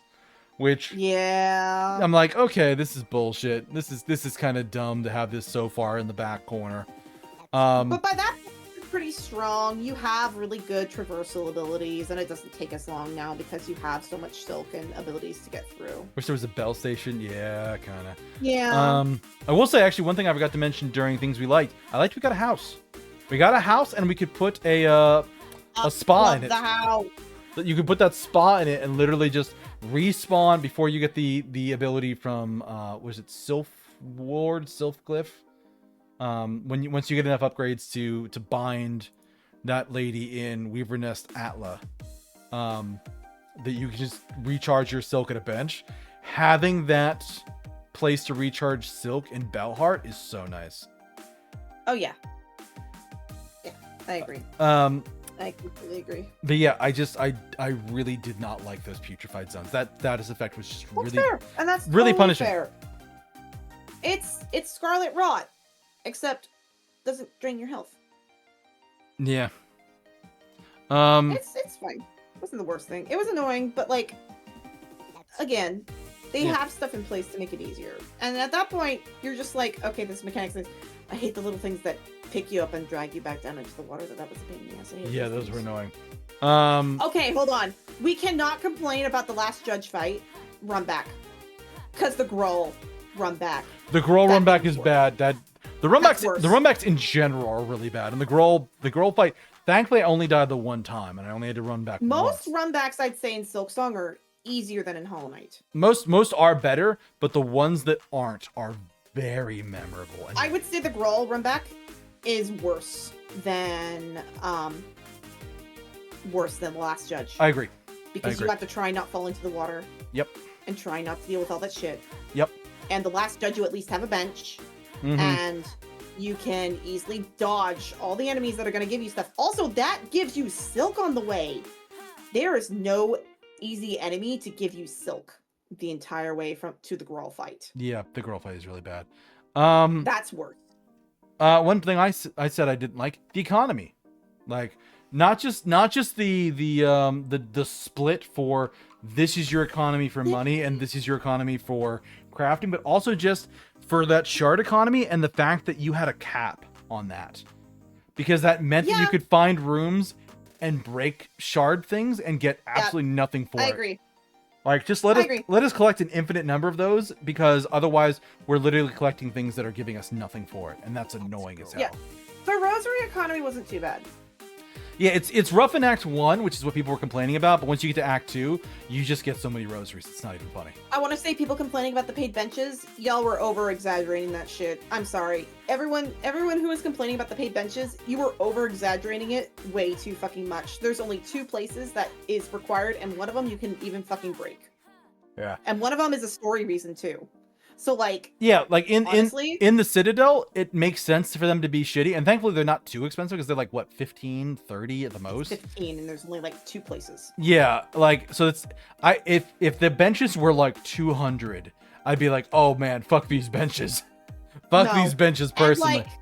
And like the one in the Farfields at the Traveler's Rest, you can break that one, so you don't have to do it again. I will say the fact that they don't teach you about breaking stuff very easily.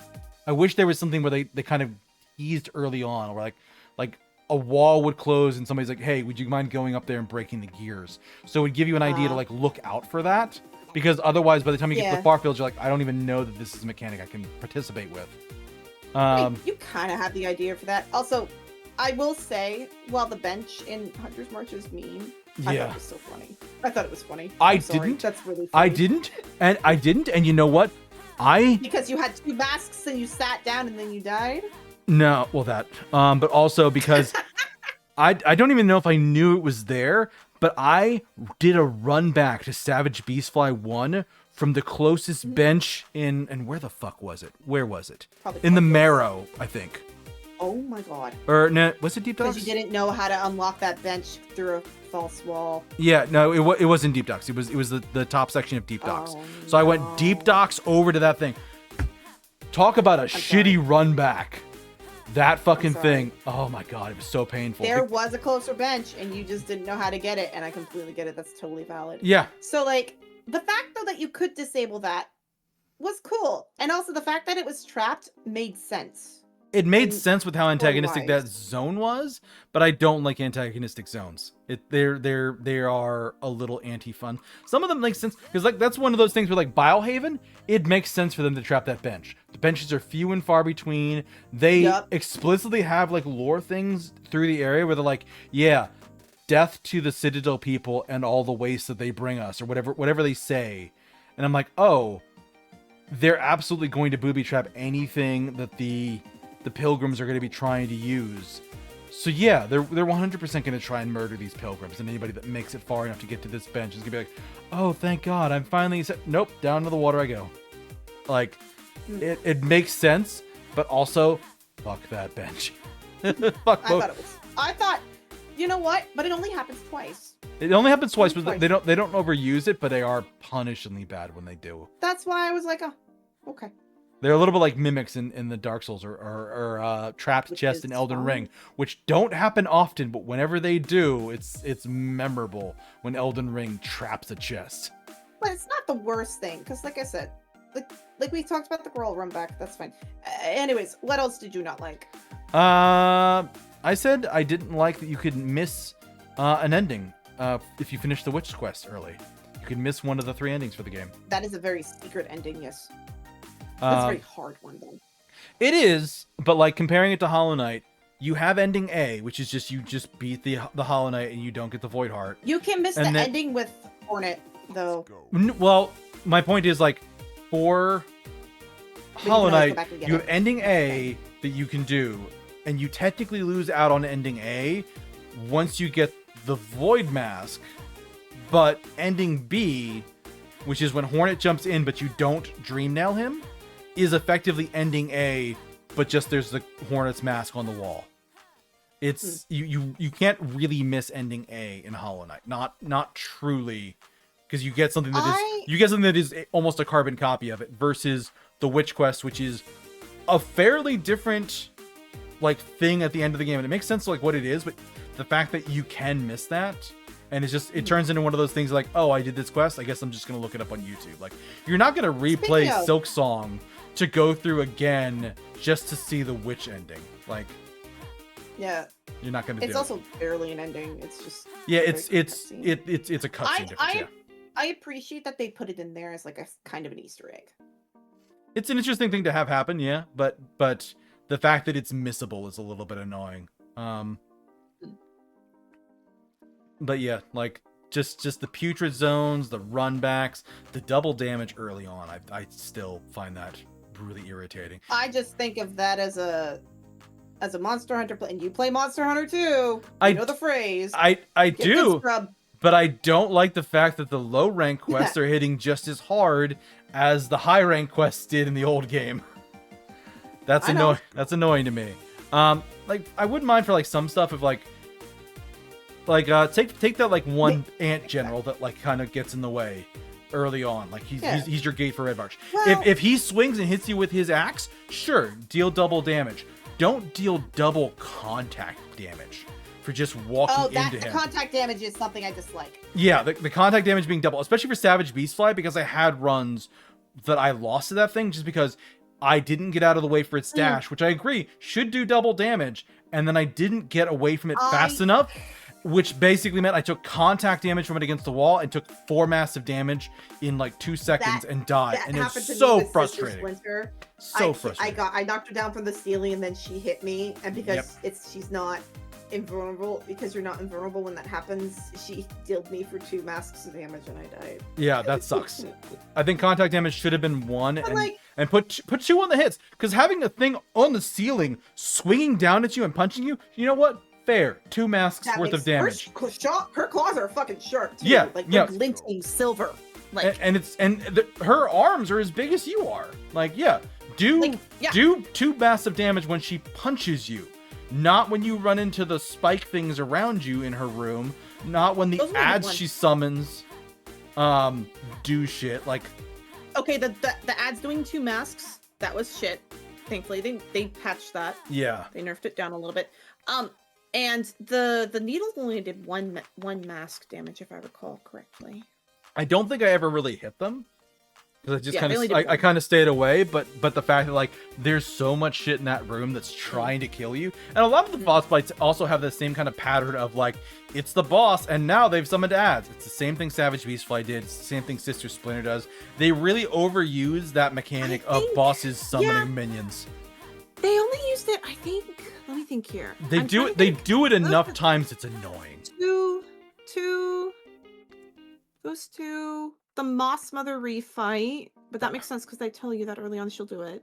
I mean, even Moss Mother solo, she does that. The Brood Mother does it. The conch shell refight. The conch shell refight. Conch too. The enraged conch fly refight. Yeah. The enraged conch fly fight. Yeah. Disgraced Chef Lugoli. Fuck that chef. Also, they go by they them pronouns. That chef has no noted gender. Yep. It's very interesting.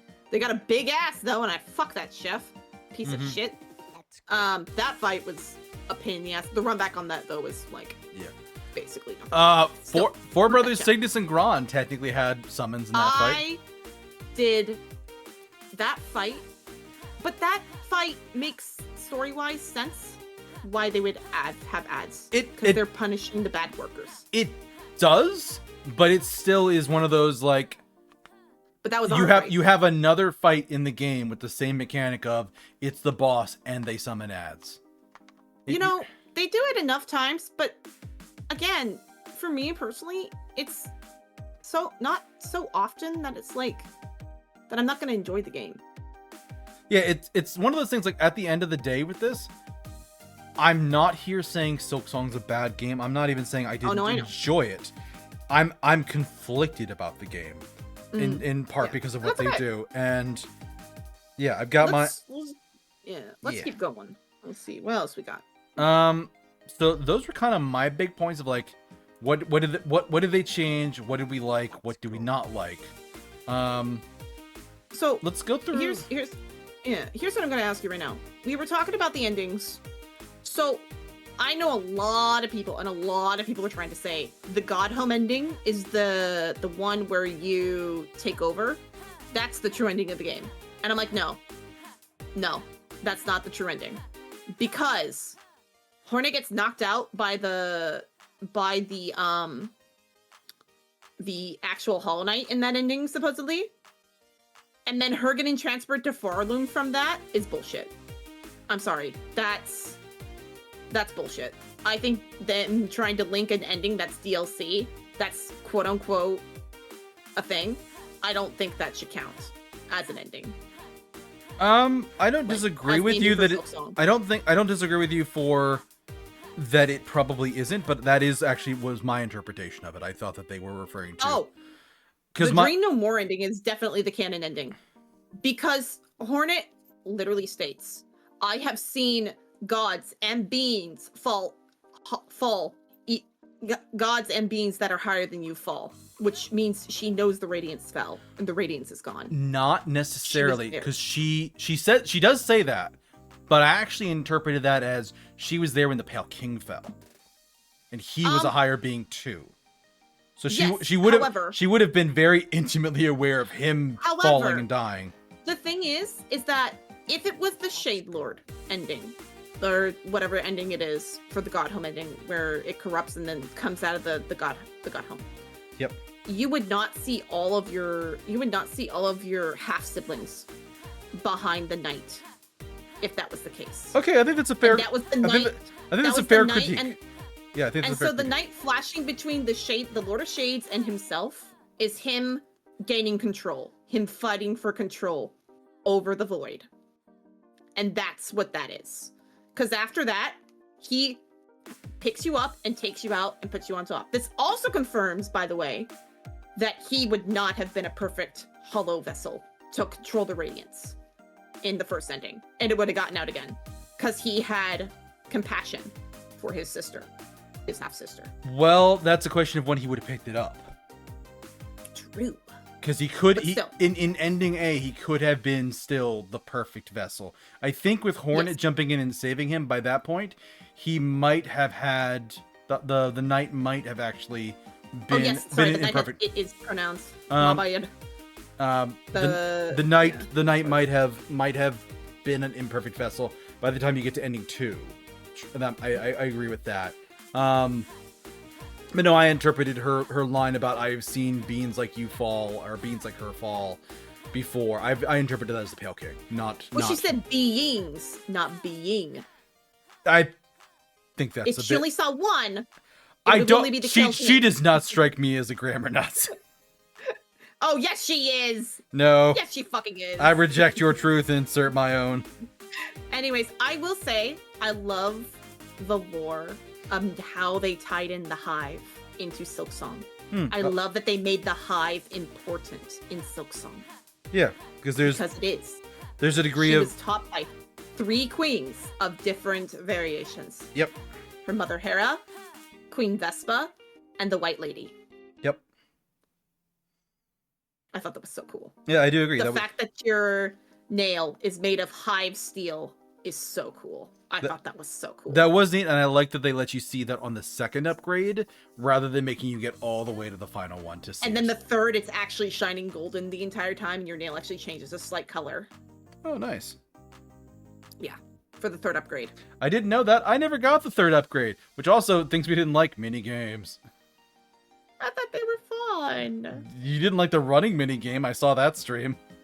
That was stupid. Yeah. That's why the game's not a perfect 10 out of 10. Fuck that game. Fuck that minigame. I hated that. I didn't mind the running one. I hated the flea ones.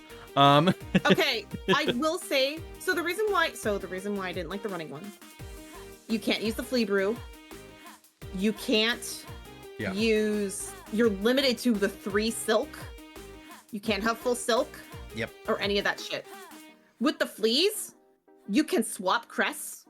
You can swap things to make it easier and to do it based on it. Yeah, I still don't like the fact that they gated this one of the single most important upgrades in the game behind silly mini games that I didn't like. Platforming mini games mostly.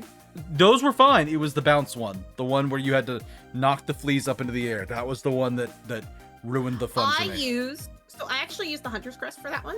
And then I used the long nail on that, and it made it a lot easier. Yeah, I will never forgive that one, because you have to get like 30 bounces or close to that, and most of them you have to hit them like 3 times, which means all of them you have to 3, except for one that's like 4. There's one that's 4. But basically the fact that you have to hit like almost a perfect 60 hits in a row No, fuck that one. I hate that one so much. That's the one where you have to pogo, right? No, the pogo one is fine. I like the pogo one. It's the dodge one? The one, no, it's the one where the guys would jump up in the air and then you would have to like knock them back up and keep knocking them back up into the air. But it's only like, you said it's only like 30. It's 30 ones you have to dismiss, but they take 3 hits to send them away. Ah, yeah. And actually, I mean, what also sucks, if you knock them away, because you can like knock them right or left to like change your trajectory, but if you knock them out of the arena and they still fall down, it still counts as a loss. Nah, that's kind of annoying. But yeah, I would agree that the juggle one is harder, and that one was a pain. However, it was kind of a nice break from the game overall itself, and I think that's the reason why they did that. Yeah, like the fleas are great. And again, I love we talked about it before. We talked about this before. Getting that last pale oil does absolutely nothing for the end game fight, because it'll scale with your nail. You do not have to get the last pale oil to beat Lace with it, because she'll just take less damage. Yeah. I will say I do love the fleas. They're like, it's the end of the world and there's only one thing to do. Have a party! And I'm like, oh, I love you guys. You guys are so great. I love their little woos. Yeah, they're great. They are another fun thing about the game. Yeah. But right, next. What else is there? So I was thinking here, now we're at the end, we're actually getting close to another ad break too. Maybe we could look at this from your perspective of like the 6 categories you gave us earlier: content, difficulty, story, mechanics, and gameplay, memorability, and style. And like, how would we rank it that way amongst ourselves? Because I don't really have a criteria in my head. Is that real about the final boss? I don't know how you feel about that. Yeah, I don't really like the idea the bosses are going to scale with you. Like I approach games from a very RPG mentality of like, you should be able to outlevel stuff. Let me get stronger. Don't have them get stronger to match me. Shoot the target minigame. Okay, yeah, but you only have to do that once to get an upgrade. Yeah, that's okay. Wait, going back on this, I like that there were some upgrades that you got from minigames. I thought that was cool. It is kind of neat. The nail upgrade is the specific one for me because it's such a core upgrade. I did not like that one specifically. Yeah. Well, yeah, since we're almost at an ad break, actually, we can run the ads early and then come back, and then we'll get to like kind of the overall story and few criteria that I have. We'll run through your criteria after the ad break. Yeah. Yeah. Let's do the ad break. Let me get that ready to go. All right, so chat, we'll be back in about 3 minutes. We'll see you soon. Don't go anywhere. Back in about 3 minutes. See you soon, everybody. Yep.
We are back, and I didn't hit the wrong button this time.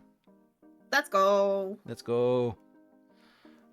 So yeah, let's try and put together some overall feelings on the game based on the categories you gave earlier, which is content, difficulty, story, mechanics and gameplay, memorability, and style. Yes. Do we want to do these out of like 5 stars or out of 10? Let's do them out of 10. Okay. Makes it easier. Yeah. And there will be point systems. So, for my personal backlog, just overall, without everything included, I gave it a 9.8. Just thinking about everything. Okay. It's not a perfect 10 out of 10 because of a few things. And that's mainly the stupid race where you can't give yourself an upgrade, but he is easily able to upgrade himself and you can't. I find that stupid because you can do it with the fleas. Why can't I do it with him? So that's one of my biggest things. It's like, you let me do it with this minigame, but you won't let me do it with this minigame. That's not fair. I have a feeling I'm going to be harsher on this than you.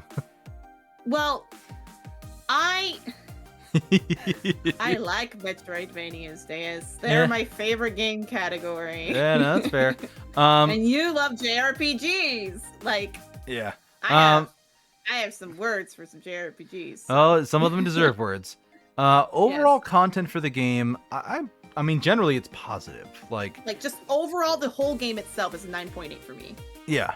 But content-wise, I would say that's like a very high 9 for me, content-wise. There's so much to do, but not too much. I'd give it an 8 because some of the zones are just bastards. Like the Sands of Karak kind of suck. All the biozones suck, but it's still a solid 8 because there is so much that is good. We didn't even talk about the Mount Faye climb. You know what? I actually kind of like that. Like it was fun. It's an antagonistic zone, but it's designed that way, and it's off there. You're so rewarded. Yeah, it's because you get a reward for doing it, and it's like one of the best upgrades. Yeah, and also it's not the last upgrade in the game. That too, yeah. And it feels. Yeah, I know what game you're sassing over that one, and it's well deserved. But no, it's a solid upgrade. It's really you against the environment, and it feels that way the whole time. And it's a good climb. I actually really like that zone. I thought it was well done. Did you know that if you use the flint steel that gives you heat on your blade, you get an extra 3 to 4 seconds? I did not. Yep, they added that in. They added in something that mechanically makes sense, and I fucking loved that. I was like, oh my god, that is brilliant. That is pretty good. Yeah, I'm not gonna lie. Because it lights your weapon on fire, so that's a source of heat. So it gives you an additional 3 to 4 seconds before you're gonna get cold.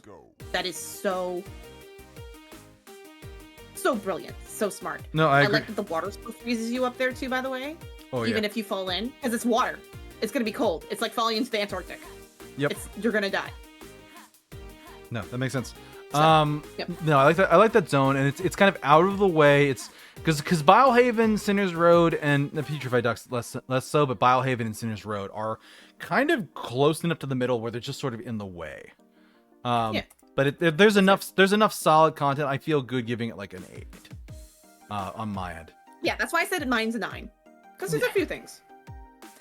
Story, 10 out of 10. Difficulty. Great story. You said difficulty was next. Oh, difficulty? Okay, difficulty. You know, I would give it a 9 as well for that one. Like, it's hard, but like, I was able to do it still. Yeah, I'm gonna give it a 7 because I do think it's a little too hard at the beginning. It's a good difficulty in the middle. Like, again, we both had Cogwork Dancers on our list as like, these are fights we liked. So like, by that stage of the game, it feels good. But that very early section is very punishing. And like, there's a I would say the Widow fight, because you have to do Widow or the Last Judge before you do.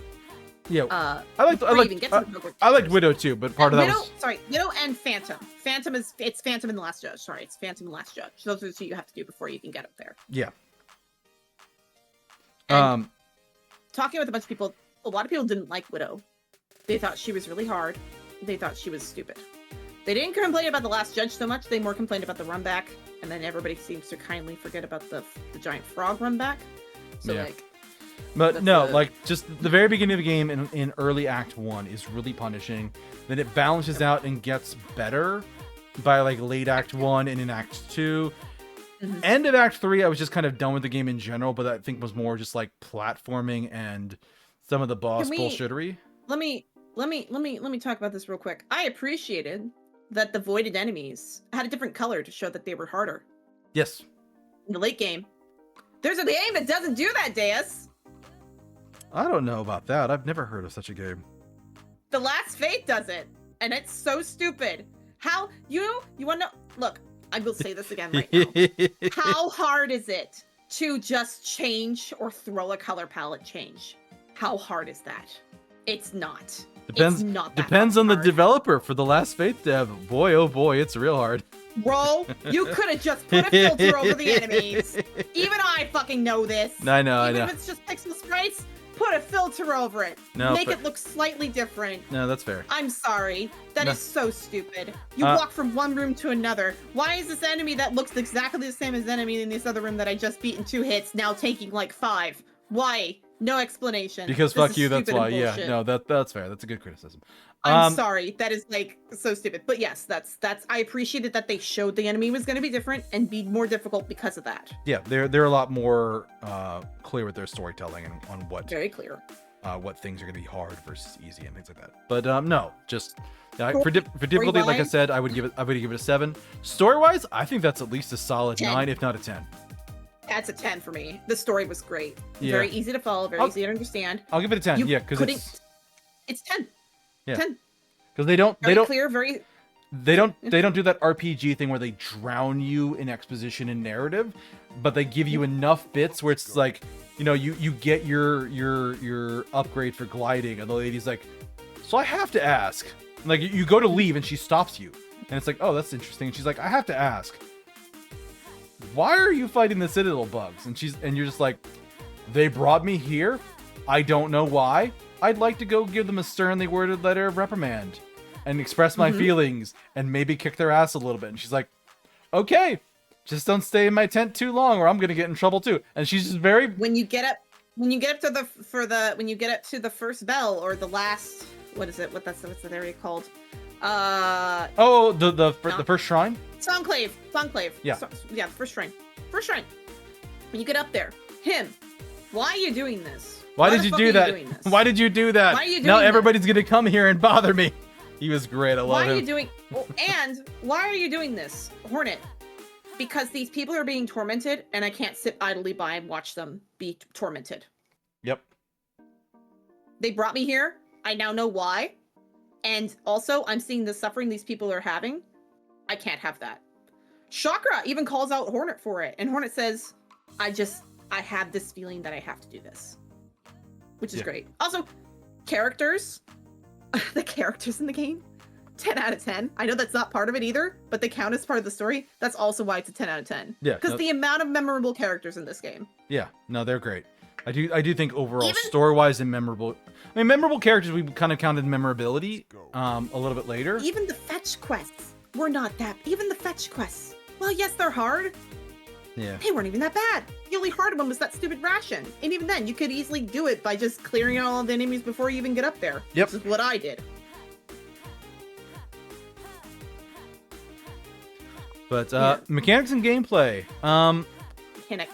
I think it's very good. I'm torn on Like giving 8. this an 8 or a 9. I do think they need it It's tuned. like- I think they need it tuned up, especially for the crests. I think they need a little bit more work because some of them were just Mhm. functionally useless. I don't know anybody that used the beast crest. I don't know anybody yeah, no. that, I know that a lot did of people who use the Architect's Crest. that. Okay. I I know somebody that know- used the Reaper. I obviously used. know somebody who used the Shaman Crest. Okay. I use the Wanderer's Crest. Wanderer, And you I- use the Hunter's. You Yeah. used Hunter, right? Yeah, you saw Yeah. her. I So think the only one really people didn't use was the Witch. and there's a few people who use it, and which is actually pretty good. I just hated that heal. Oh, the I heals. I would give it a solid 8 for mechanics, where there's just it's got a really good base, but they need to kind of clean things up a bit and give them a little bit better room to breathe. for some stuff because some things just didn't work out. And then crests are such a great idea that I think they flubbed the execution a little bit. I'm giving it a high 8 because the fact that each crest had different stuff that you could equip. However, with unlocking each crest, you eventually got a free yellow slot and a free blue slot. That was nice. But the reason why this isn't going to be higher is because there wasn't enough yellow items to equip for late game that would be useful for boss fights. The yellow things were a pain in the ass, yeah. Unfortunately, blue had so many good ones, and yellow had like one, maybe two. It had magnetic dice. Okay, hold on. It had magnetic dice. The magnetic dice are broken. I love those. Thank you. Keep those, game. Please, please don't nerf those. They're so useful. I use them for every boss fight. The pushback for enemies one, where you just got to sit in place while they got pushed back, that was actually very useful too. Having a free compass slot was a godsend. Having that slot just for the compass was perfect. What's funny? I was actually watching a streamer play this game, and she talked about how she actually modded the game to just have a perma compass because she hated the fact that she had to use a yellow for it. I'm like, why? Little did she know. It's one of the best yellow slots. Little did she know, later on, you would need them. What? The magnet. So for getting the beast shards, you can easily get you can easily equip a magnet thing and and the beast shards to get more, and that kind of helped. Okay, but I'm talking about specifically the compass. The compass, the compass. I love the compass. Yeah, the compass is solid, but there was somebody who hated the way the compass worked, who hated they had to use resources to equip the compass, and they thought little did they know they got a free slot later, and that's on them. They still hated it. They did not want to use a slot. Too bad. There's not enough anyways to use. What are they using the other ones for? What else are you gonna use for? I don't know. I didn't listen to the person. I don't even think I followed them. I saw them complaining about it, and they were like, "Yeah, this is an accessibility thing. I shouldn't be punished for having bad directions." I'm like, life has been punishing you for having a bad sense of direction your whole life. Just deal with it. Stop trying to patch the game to get. Hollow Knight required that you had a slot for a compass. She didn't like that either. She probably did. Okay, well, too bad. Get over it. Get good, scrub. Yeah, this isn't. Get good. That's all I'm gonna say. Anyways, look, that's somebody's opinion. Memorability. It's hard to give that anything but a 10. Oh yeah, 10. Like this is the game we've been memeing on for years. Like it has so many memorable characters. It has so many memorable encounters. Obviously, like the Bell Beast is gonna stick with us for a while. You with your cute little Sherma there, that's gonna stick with us for a while. Like, also, I love the fact that Sherma, without even realizing it, was doing the right thing in a lot of places. Because, like in what's the one rest stop in Farfield? Pilgrim's Rest. Sherma's there bagging her stuff together the whole time, and it's fine. Then his. Banging his stuff together, and it's fine. He leaves, and the next time you go there, the haunting grabs the big guy that Sherma was talking to, because Sherma's not there to chase it away by banging her little bell. His little fuck, god damn it, to help keep them sane, because he is reminding them of why they're doing this. But also, I feel bad for Sherma at the end because they feel like they caused a bunch of problems when. Not really. They were trying to do the right thing. Yeah, I don't think. But I felt so bad for him. Yeah, I don't really think that Sherma did anything, anything bad or wrong. But just that one moment in Pilgrim's Rest where they're there making noise and singing, and everything's fine. And as soon as they leave, that's when the haunting grabs somebody. And it's sort of interesting there. But yeah, no, I think for memorability, I would give it a 10 because it's a game we're not going to forget anytime soon. Not just for the hype, but for like everything. Yeah, I mean it's everything tied together. Yeah. And then for the last category, you said style. The art stuff. This game is so pretty. Yeah, 10. 10. I'm sorry, 10. Yeah. Just. It's absolutely gorgeous. I love seeing Hollow Knight. And then looking at Silksong and seeing how far the art has come for the game. That's good. Would style go for like the design of like the levels? Because Having the I pretty would say- having the pretty design is great when you have some place like the Far Fields, and absolutely like, oh god, why did they go this hard for Bilehaven? They didn't need to go this hard for Bilehaven. But they still did because they loved every area. Again, remember, they're in production heaven. Let's go. They wanted to add more, and they couldn't because they're like, we need to release this. Yeah, I mean this thing got stuck in feature bloat. It was supposed to be DLC, and they feature bloated it to being bigger than I the know, logo. it's What's great. actually what's funny? Let me actually check this because I want to get the numbers right. Uh-huh. Oh, well, Hollow Knight is now one of the best selling indie games of all time now. Oh, I'm sure. Where do I?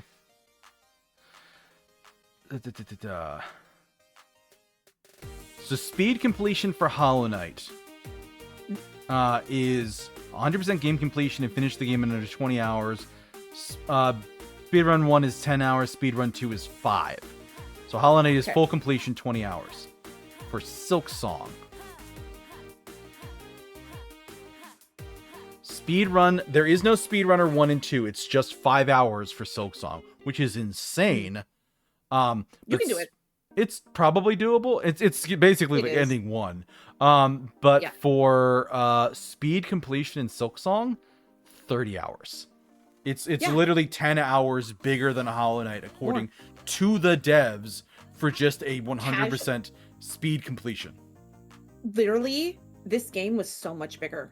Yeah. And for the price point, oh my god. I know a lot of people are mad at them for the price point, but people need to remember, you can price your game at whatever you feel you need to based on production and whatnot. Also, Hollow Knight was so successful that they didn't need to price this any higher than $5 extra more. Yeah, well also like were people complaining the price was too high? Yeah, no, too low. Yeah, I heard too low because it was basically people being like, how could I possibly price my game? It's like, shut up. Stop trying to price your game against Silksong. You shouldn't do that. You are doing yourself a disservice. Do not do that. Lone Fungus, I felt bad for the Lone Fungus dev because they are a Metroidvania dev as well. And they're like, I'm worried about this. But then somebody responded with, don't stress about it. Like, your game is not this game. No one is going to compare your price game to this. Like, yes, you could have bought 5 Silksongs for this. I'm like, this is a different audience. This is a different thing in general. Yeah. They only have to pay technically like less than like maybe 50 people. There's other companies out there that are having to pay like hundreds, thousands of people. Like, we can't compare indie games to big studios when it comes to stuff like in terms of price points. Sometimes. Sometimes. This instance, you can't. Yeah, like there's literally the credits are so fast. It takes like 1 minute for the credits. Yeah. Because there's 3 main people, then Christopher Larkin, then all the voice actors. Yep. But yeah, no, the price point thing is silly. I always thought it was a little bit silly. It's people being like, how could I possibly justify, like, motherfucker, you are not going to compare against the game people have been clawing at for 6 years, begging and praying for. Do not do that. Mm-hmm. That is like saying, like, oh god, how could I call myself a VTuber? I'm nothing like Gaogura or any of the other Hololive people. Like, don't do that. You're just gonna make yourself miserable. Yep. Yeah, for style, I would definitely rate it highly. Oh yeah, that's like a very high 9, like a 9.8, like I said. Yeah. Like I said, the game overall has a 9.8 for me. I'll give it a 9. Yeah. What does that average out to? Average. For me, I know my average is about a 9.8. I know that. Average for me, 8.6 repeating. So 8 and 2 times. Yeah, that's not too bad. Like, it's a game that I have very mixed feelings about, and I think probably the biggest complaint I would have about it is we waited for this for so long, and I loved the first game so much. And when I got to the end of it, when I got to the end of Silksong, my feelings were not, this was amazing, let me play it again. Which is what I felt for, like, the last Faith. It was a game that you don't like, but I'm like, oh, this was good, let me play it again. I want to experience this again. The Last Faith only takes, like, 20 hours to beat. Fair. This game took me, like, 60. Yeah. The length of this game? I forgot to say that. when I was in Act 2 of Silksong, I had finally hit like 40 something hours, I think. Or like 35, no, not 30, like I had like 30, no, I had like 28 hours or something for Act 2. And I literally said I was done with Hollow Knight by now. Yeah. This is crazy. Oh yeah. I actually I'm gonna boot up my Silksong to see what my clear time was for that file. Yeah, my clear time was 55 hours, if I recall correctly. I don't remember what mine was. I think it was. I didn't get the speedrun one. Because I bench warped. Mm-hmm. By the way, thank you. I want to say right now that also factors into my thing. Like, they left in stuff from the first game for this one. 46 hours, 53 minutes for Silksong. Let me see mine for Silksong real quick here. Also, the size of the game is small. It's not a very big game, which I appreciate. It's still bigger than Hollow Knight. Or you mean on the size of the computer? Computer. Okay. I thought you meant like the size of the map. I'm like, the game's pretty big. The map's huge. Yeah. Big. But yeah, in terms of like the size of your computer, yeah, it's not a AAA bloatware game that's like 100 gigs for their goddamn texture files that they really don't need. But yeah, no, I would say my biggest disappointment with Silksong is I got to the end and instead of being like, okay, now I want to play it. For me. Not bad. Instead of getting to the end of the game and being like, wow, that was amazing, I want to play it again. Because actually in Act 2 I did that. I got to like partway through Act 2 and I'm like, I want to play this again. And I rolled another account. I rolled another one of my save files and I got up to about where I was playing before. But when I finished the game and I finished Act 3, my feeling was just kind of like the same way I felt with a lot of Soulsborne games, which is, okay, I'm done. Let's never do that again. And I don't know if I would come back to Silksong at a later time. I'm kind of emotionally done with the game.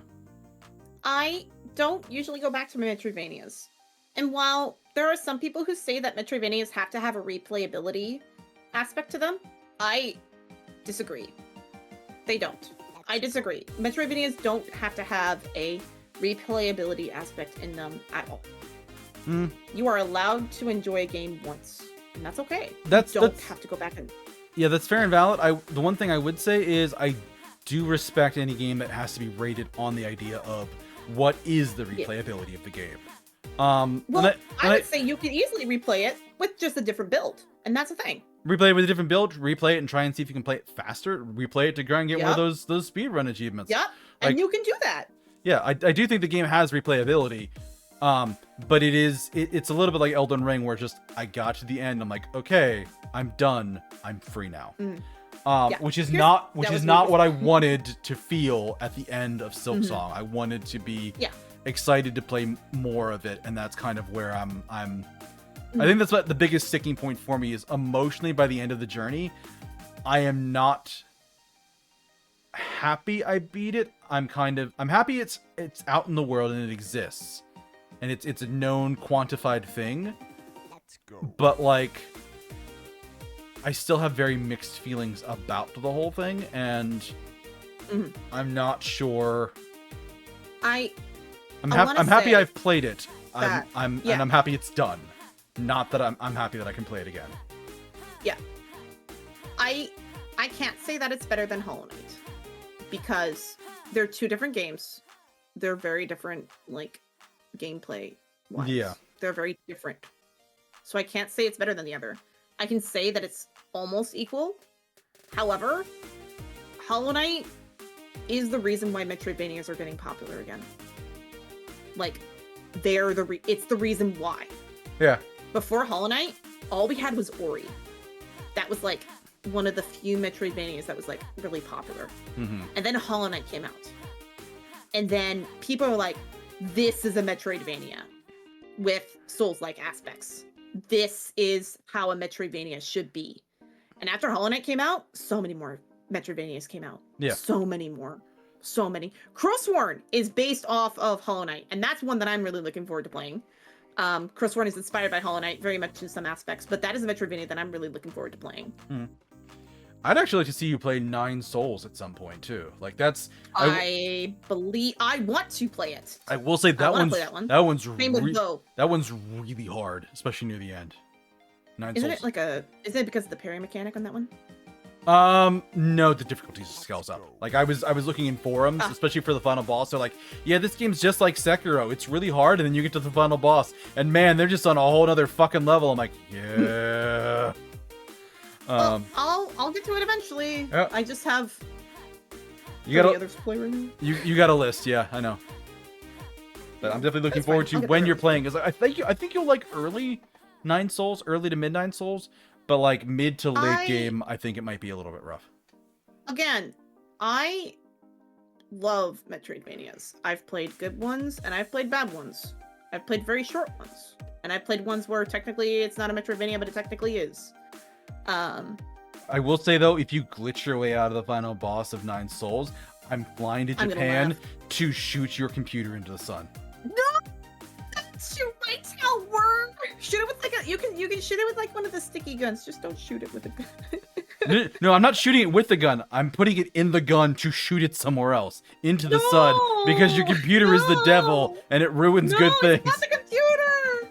Let's go. What is it then?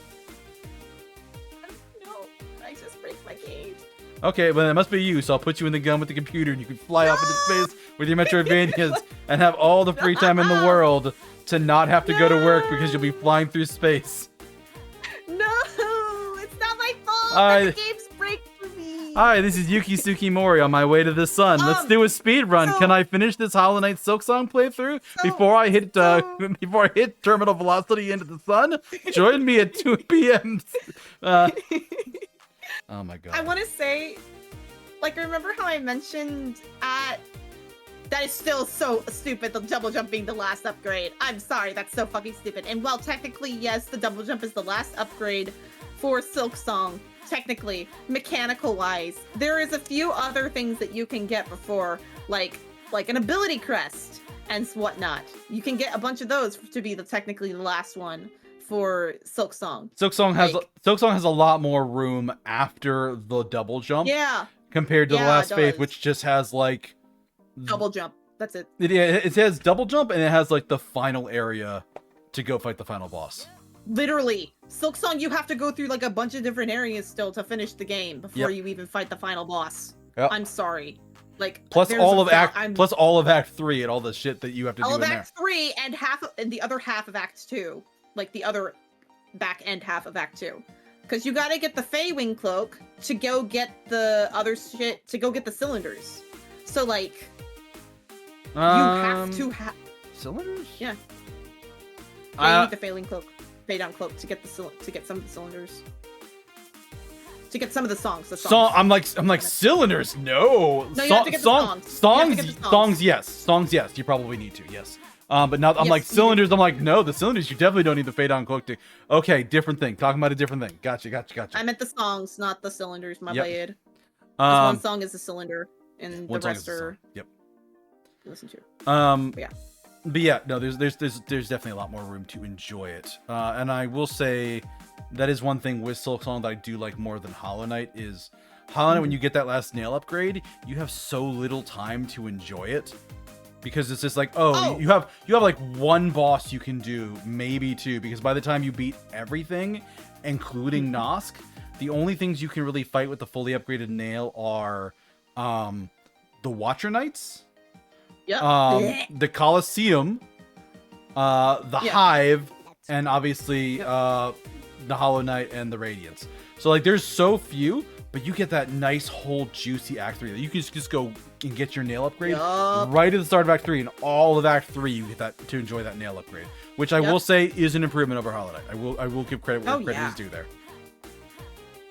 Just that whole upgrade was great. Yeah. All right. Yeah. So yeah, for me, Silksong 9.5, 9.8. I'm knocking it down a little bit because of a few other things. Yeah. I'm honestly surprised it landed as high as it did for me, but I think the areas where it excelled, it really excelled. Well, yeah, that's why I was happy to sit down and talk about it with you, because what we like to do as humans is only focus on the negative aspects of some stuff rather than the positives sometimes. And it's hard to look at the positives. Yep, good old negative cognitive bias. talking with people about stuff, you're able to realize I actually like this more than I expected. Except So, for yeah. Savage Beast Fly. Fuck that thing. Fuck that thing. Fuck that thing. And just like how I said, Carmelita Scar was a really fun fight. Everybody else, you're what? You liked it because you beat her on the first try. I got wanted to fight her more. I got stuck on her for an hour. An hour. Actually, I think it was across 2 streams. It's probably close to 2 hours. Let's go. I don't get to hear her song. Listen to it on the soundtrack. I'm trying to find it. I can't find it. Oh, there it is. I get to listen to it now. Her song Come on, her song like, is good.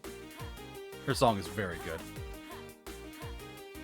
The opera in the background, like, oh. Yep. Yeah. So good. No, that fight Like, puts on a phenomenal it's performance. so good. Yeah. No, that It also has a leitmotif as well, for some songs from other songs in the game. I forget where, but it has a slight leitmotif. Also, like, them using Widow's song for the first Sinner was perfect. yeah, because First Sinner really is just like a harder Widow. Yeah. Also, I love how people are like, why does Hair of the Beast look so different compared to all the other Weavers? And somebody had a theory on this, which was really cool. She's actually like, one of the different spiderlings that's running around in the ducks. Like, she's a different one. And that's why she looks so different. There's also just the pure possibility that the lady just ate more. Like, she was the leader of her tribe and section. She got first dibs. She doesn't. Yeah, but she doesn't like look like her legs are down rather than up. And people, hold on, let me find it. Hold on, there's literally people have a reason for it. She does have a visible difference, and she just might be. Yeah, I will say from the first Sinner, it was interesting getting the end of that fight and seeing the creation of the Weavers by so cool. by Grandmother Silk and being like, oh fuck, that's what the Pale King did to all of Hollow Nest to give them sanity and give them logic and reason and literally turn them from beasts into people. Like that's what he would have had to do. He just didn't do it through Silk. Hold on, let me see here. Enemies. There we go. Thank you, Hollow Knight Wiki. Enemies. Where is it? I'll find it here real quick. Let me find it. Yeah. So most of her sisters were made from Farlids, right? That's what we saw. Yeah, I think so. In that cutscene. Yeah, most of her siblings were Farlids. Let's go. People are saying she's based off of a Drake Mite. She's a Drake Mite. Might be. And you can kind of see it with the giant Drake Mite, and I'll send you a picture here. Thank you. I'm like, yeah. You just send it in Discord. Let me find you. And it makes sense. I would agree. She's a giant Drake Mite, or she's an upgraded Drake Mite rather than a Farlid, which makes sense. Because if you base it based on like how the body is. Well, I also thought these guys here were basically bigger versions of the other ones, anyways. Nope, they're different. The Farlids are different from Drake Mites because this is a hold up. Because here's a Farlid. Yeah, I'm looking at a Farlid now, and yeah, it looks like the Drake Mite is just a bigger Farlid. But it's not. It is a bigger Farlid, but it's different. But that's also why she's called Hera the Beast. She's not like a Farlid. She's a Drake Mite, which is still a Weaver. A Weaverling, like a Weaver spider creature, but not at the same time. Also, I want to say, like, the tiebacks to Hollow Knight from this game to this game, seeing the stupid little shadow creepers not infected made me geek out so hard. Which shadow creepers? Which ones? Oh, let me show you. Let me just grab this for you here. You're gonna be like, oh yeah, those, because they had orange eyes in Silks and Hollow Knight. That thing. Yeah, those guys. Yeah, seeing them without the orange eyes being infected, I was like, oh my god, that's kind of cool. Yeah. So, yeah. But yeah. Solid game. Really enjoyed it. Mm-hmm. Personally. Little goes to the end. Damn right. Our little sibling. And Deuscain and I talked about that, and we kind of agree that the Dream No More ending makes more sense. Because the knight is fighting for control over the Lord of Shades. And also all your half siblings are there with the knight. And that just proves that like that the Dream No More ending is the true ending. Because if it was the unplanned DLC ending, then you would not see all the siblings behind the knight in that cutscene. I can definitely see it. I think that's a little bit more open to interpretation, but definitely like, Let's go. yeah, it's not ending A. It's definitely not ending B, because ending B, Hornet would be trapped in there too. Yep. It is. I'm curious if they'll ever do something later that will involve the Hollow Knight itself. There is, so in Steel Soul, you can fight a special enemy. Hold on, you can fight a special boss in the Steel Soul ending, and that is. Yeah, I've seen a couple of them around that were like specific to Steel Soul. It's called the Summoned Savior. Oh, where is that? And what it is let me pull this. Yeah, I see it here. Yeah, it's called the Summoned Savior. Oh, that looks like almost looks like EG in that room, or Gigi, or the guy that like was in the Hollow Knight. Yeah, that's done on purpose. Yeah. And I think that is that enemy trying to summon your half sibling, and it doesn't go right because they're not available, and they just summoned a pure void being. That's not what you wanted it to be. I've not done this fight because I have not done Steel Soul mode. Yeah. But yeah. Yeah, I just meant like, if they ever do DLC for this game, which they probably will at some point, but if they ever do DLC and they actually have the Hollow Knight itself show up, then that would be confirmation that it is endings 4 or 5 for Void Lord, versus ending 3, which is Dream No More. You said Dream No More. Yeah. Dream No More. So. Yeah, I'm curious if they're going to give any further clarification on that. I'm open to interpretation. I'm not really bound to either of them. Just the fact that the knight was there and you see them specifically and explicitly was a fun little Easter egg callback. I'm like, oh, I love it. It's great. We're doing good, Major Analyzer. We're actually just about to wrap up here. Yeah. Yeah. So, thank you, Deus. This was fun. I had a really good time. Thank you for joining me. Let's see if we Of course. Glad I was able to help you sort through how you felt about Silksong. Yeah, I'm still in camp. Throw the table and scream about it a little bit. But... just wait a little bit. You'll calm down one day. Sure I will. Again. Unfortunately, I have the mentality of get good scrub. Yeah. When it comes to hard games. Because like, and also just some games that aren't for people. Like me, I don't like Doom. I've tried it like 4 or 5 times. You don't like Elden Ring, too. It's cause I don't know where the fuck I'm going and I don't know what I'm doing. Yeah. And that's fair. I don't know what I'm doing and don't know where I'm going. And Yeah. that's not fun for me. I need paint. I need guide points. That's why I really like Silksong, because it told me where the fuck to go. Yep. And Hollow Knight, where it doesn't tell you where to go, but it does give you better guardrails on what to do and where the fuck you're supposed to... Require my strongest breads. They're over there. You can have one of my strongest breads today because I am sick. Justice. You may have one, but only one. But it'll cost 1,000,000 gold. Mm-hmm. I require only 200 rosaries. Oh,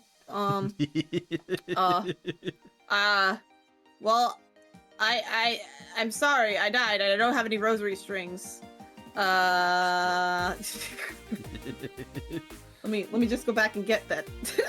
Yeah. So I did a quick check for raid targets. Unfortunately, none of your cohorts in Underrealm are streaming tonight, so we can't raid in any of them. Most of them aren't, but it's okay. Let's see here. Who do I have? I need a big flashy arrow telling me where to go. Sometimes I do, yes. I get tired and I get lost really easily nowadays. It's not easy. And that's what sucks. Alright, let's see here. Is there anybody that I know that's playing a game? Technically, no. But we can find one. We can figure it out. Even if my head is killing me. I'm trying to think. Alright. That's simple. We'll just raid Iron Mountain. No. No. Yeah. I do have somebody who's playing through Hollow Knight right now. She's a little hyper, but she's pretty sweet. I wouldn't mind raiding your friend. We can do that. And she's doing her, yeah, an old acquaintance of mine. So that's who we're gonna go raid. We're gonna go raid Mellows. So that's who I'm gonna go raid now. So I'm gonna turn off the shared chat to make that easier, so it's not overlapping read messages. There we go. Can you give me the name too, so I know where to find him? Yes. Here, let me get you her name real quick. There you go. That's her name. Thank you. Let's go. You're welcome. Alrighty.